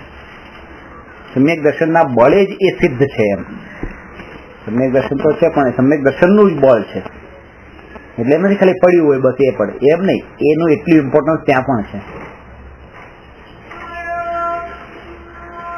કેરીનું ફળ આવે ત્યારે મૂળ હોય કે ન હોય? હોય. મૂળનું જ બળ છે કે આ કેરી છે. એટલે એની અંદર ગર્ભિત છે. ગર્ભિત સમ્યક દર્શન પાછું કેવળ દર્શન થઈ જાય છે.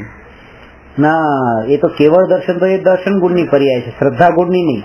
એ દર્શન નામનો ગુણ છે જે આત્માનો શ્રદ્ધા ગુણથી જુદો ગુણ છે. શ્રદ્ધા ગુણથી એ અલગ જ છે. અને પછી એની અંદર જે ભળી જાય છે એ ક્યારેય ભળે નહીં ને. એક ગુણ બીજા ગુણમાં ન ભળે. એ તો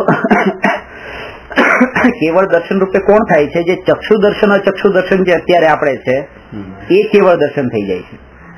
એટલે આ તો આવી ગયું. એટલે કેવળ દર્શન એ પૂર્ણ પર્યાય છે, પૂર્ણ શુદ્ધ પર્યાય છે. તો અશુદ્ધ પર્યાય નામ મિથ્યા દર્શન નથી, સમ્યક દર્શન નથી. એનું નામ તો ચક્ષુ દર્શન અચક્ષુ દર્શન છે, જે કેવળ દર્શન થઈ જાય છે. અને જ્યાં મિથ્યા દર્શન છે તો સમ્યક દર્શન થઈ જાય છે. એ ચોથા ગુણસ્થાનમાં સમ્યક દર્શન નામ કહેવાય ને પછી એ સિદ્ધ ભગવાન સમ્યક દર્શન જ કહેવાય. એમાં નામમાં બદલો નહીં આવે. સમ્યક જ્ઞાન, સમ્યક દર્શન, સમ્યક જ્ઞાન છે એ જ્ઞાન ગુણની પર્યાય છે. એ કેવળ જ્ઞાન. એ તો મિથ્યા જ્ઞાન થી સમ્યક જ્ઞાન થશે, સમ્યક જ્ઞાન પછી કેવળ જ્ઞાન રૂપે થઈ જશે. એ પર્યાય તો પછી ત્યાં સમ્યક જ્ઞાન નહીં હોય ને. એ કેવળ જ્ઞાનમાં સમ્યક જ્ઞાન ન હોય એ કેવું? એનો મતલબ એ પાછો કે કરોડમાં લાખ ન હોય. એ પણ હોય એ તો હોય જ ના. એટલે સમ્યકત્વ હોય. સમ્યક તો ગર્ભિત થઈ ગયો અંદર. એ હોય તો જ એના બળ પર છે ને, લાખના બળ પર કરોડ છે ને. એટલે આમ તો કેવળ જ્ઞાન થાય એટલે મતિ જ્ઞાન પણ હોય. એ બધા એની અંદર ભરેલા જ છે. મતિ, શ્રુત, અવધિ, મંત્ર બધા ભરી જાય છે. પણ કેવળ દર્શન ખાલી જ્ઞાન રહી જાય છે. એટલે આ બધા એની અંદર ગર્ભિત થઈ જાય છે. શેમાં? કેવળ જ્ઞાન. કયા ગર્ભિત થઈ જાય છે? મતિ જ્ઞાન, શ્રુત જ્ઞાન. એ ગર્ભિત થઈ જાય છે એનો અર્થ એ કે મતિ જ્ઞાન ને શ્રુત જ્ઞાન થી જે જણાતા હતા પદાર્થો એ બધા જ એમાં જણાઈ જાય છે. પણ મતિ જ્ઞાન એમાં મળેલું છે એમ ન કહેવાય. કારણ કે મતિ જ્ઞાન તો ઇન્દ્રિયાધીન જ્ઞાન છે, એ પરાધીન જ્ઞાન છે. તો પરાધીનતાનો અંશ તો કેવળ જ્ઞાનમાં હોય નહીં. એટલે એ ક્વોલિટી તે ઇમ્પ્યોર ક્વોલિટી તે ડિપેન્ડન્ટ વાળી ક્વોલિટી છે. એ કામ નથી કરતી અત્યારે. બસ, પણ એમાં જે વસ્તુ જણાતી હતી એ વસ્તુ તો બધી કેવળ જ્ઞાનમાં જણાય છે. પણ મતિ જ્ઞાન એના અંદર મળી ગયું છે એમ ન કહેવાય. એટલે બે મત આવે છે. એક મત આમ કહે છે કે આ બધું નીકળી જાય છે. એ તો નીકળી જ જાય. ચારે ચાર જ્ઞાન હોય જ નહીં ત્યાં. મતિ જ્ઞાન, શ્રુત જ્ઞાન, અવધિ જ્ઞાન અને મનોપરી જ્ઞાન ચારે ચાર જ્ઞાન કેવળ જ્ઞાન પ્રગટ થાય ત્યારે ન જ હોય. જરૂર જ પણ નથી. અને એમ કોઈ કે આ બધા મળી જાય છે અંદર, તો એ મળેલા ન હોય. કારણ કે ડેફિનેશન ને સમજ્યા નથી કે મતિ જ્ઞાન આને કહેવાય, શ્રુત જ્ઞાન આને કહેવાય. તો જે આ ઇન્દ્રિયથી જે જ્ઞાન થાય એનું નામ મતિ જ્ઞાન છે. હવે ત્યાંથી જ ભગવાન તો શરીર જ નથી, તો ઇન્દ્રિય વાળી વાત આવી ક્યાંથી? ત્યાં મતિ જ્ઞાન મળેલું કેવી રીતે હોય અંદર? એ મતિ જ્ઞાનની ત્યાં જરૂર નથી. શ્રુત જ્ઞાન, અવધિ જ્ઞાન, મનોપરી જ્ઞાનથી જે વસ્તુ જણાતી હતી એ બધી તો કેવળ જ્ઞાનથી જણાઈ જાય છે. એ ઇન્દ્રિયો વડે જ્ઞાન છે. એ રીતે જે સમ્યક જ્ઞાન છે કે સમ્યક દર્શન છે એ તો છે આત્માનો ગુણ જ. પણ જયારે સંપૂર્ણ શુદ્ધતા થઈ જાય છે ત્યારે પણ એમાં અંશે અંશે થતું નથી. અહીંયા કેવળ જ્ઞાનમાં એ છે કે પેલા તો મતિ જ્ઞાન, શ્રુત જ્ઞાન થયું, પછી અવધિ, મનોપરી અને પછી કેવળ જ્ઞાન. એમ જેમ છે એવી રીતે અહીંયા સમ્યક દર્શન મિથ્યા દર્શનમાં નથી. મિથ્યા દર્શન ગયું, સમ્યક દર્શન થયું, એટલે ત્યાં 100% શુદ્ધ પર્યાય પ્રગટ થઈ ગઈ. ત્યાં અંશે અંશે નથી થતી. ત્યાં બે જ છે, આઈધર મિથ્યા દર્શન ઓર સમ્યક દર્શન. અને અહીંયા તો મતિ જ્ઞાન હોય, શ્રુત જ્ઞાન પણ હોય, અવધિ જ્ઞાન પણ હોય, કઈ પણ હોય. એટલે જે સાહિત્ય સમિત્રો છે એ જ ટકીને રહે છે. બસ, પણ તો એ સમ્યક દર્શન જ કહેવાશે. અચ્છા, એ જ ટકીને નામ તો એનું સમ્યક દર્શન જ રહેશે. અને એના બળ પર જ આ બધી કેવળ જ્ઞાન ને પ્રગટ પર્યાય પ્રગટ થાય છે. પૂર્ણ વિતરાગતા, કેવળ જ્ઞાન, એ બધું ચારિત્ર ને જ્ઞાન ગુણની પર્યાય.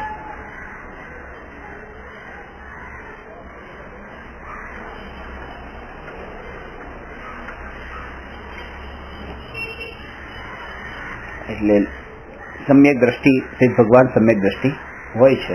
આ વાત થઈ. પ્રશ્ન નંબર 177 છે. સંસારની કઈ ગતિમાં અનંત જીવ હોય છે? 4 ગતિ છે.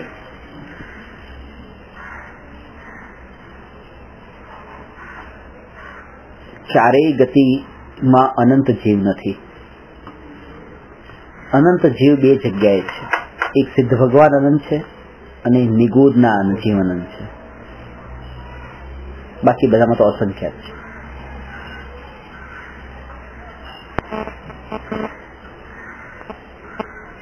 એટલે કે દેવ, મનુષ્ય અને નારકી અનંત નથી હોતા, અને તિર્યંચ એ જ અનંત હોય છે, કારણ કે નિગુઢ એ તિર્યંચ ગતિમાં આવે છે. નિગુઢના જીવ જ અનંત છે. નહીં તો એક કણીના અંદર જ તે બટાટાની અણી જેટલા જીવ છે એમાં જ તે અનંત જીવો છે. પણ એ બધું આફ્ટર ઓલ એ સંસારમાં જ આવે છે, એટલા માટે એમ કહેવાય કે સંસારમાં અનંત જીવ છે. એ રીતે તિર્યંચ ગતિમાં અનંત જીવ હોય છે. આના ઉપર થોડું ડિટેલમાં તમને આવતી વખતે બતાવીશ. તિર્યંચમાં જ ઓનલી તિર્યંચ.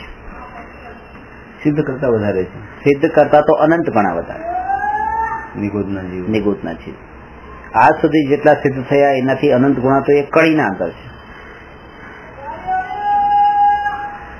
બટાટાની. હવે વિચાર કરો, એક મોઢામાં મૂકતા એ કેટલા જીવોનું કબ્રસ્તાન આ મોટું બને છે. એટલે એના ત્યાગની મહિમા બતાવીએ છીએ.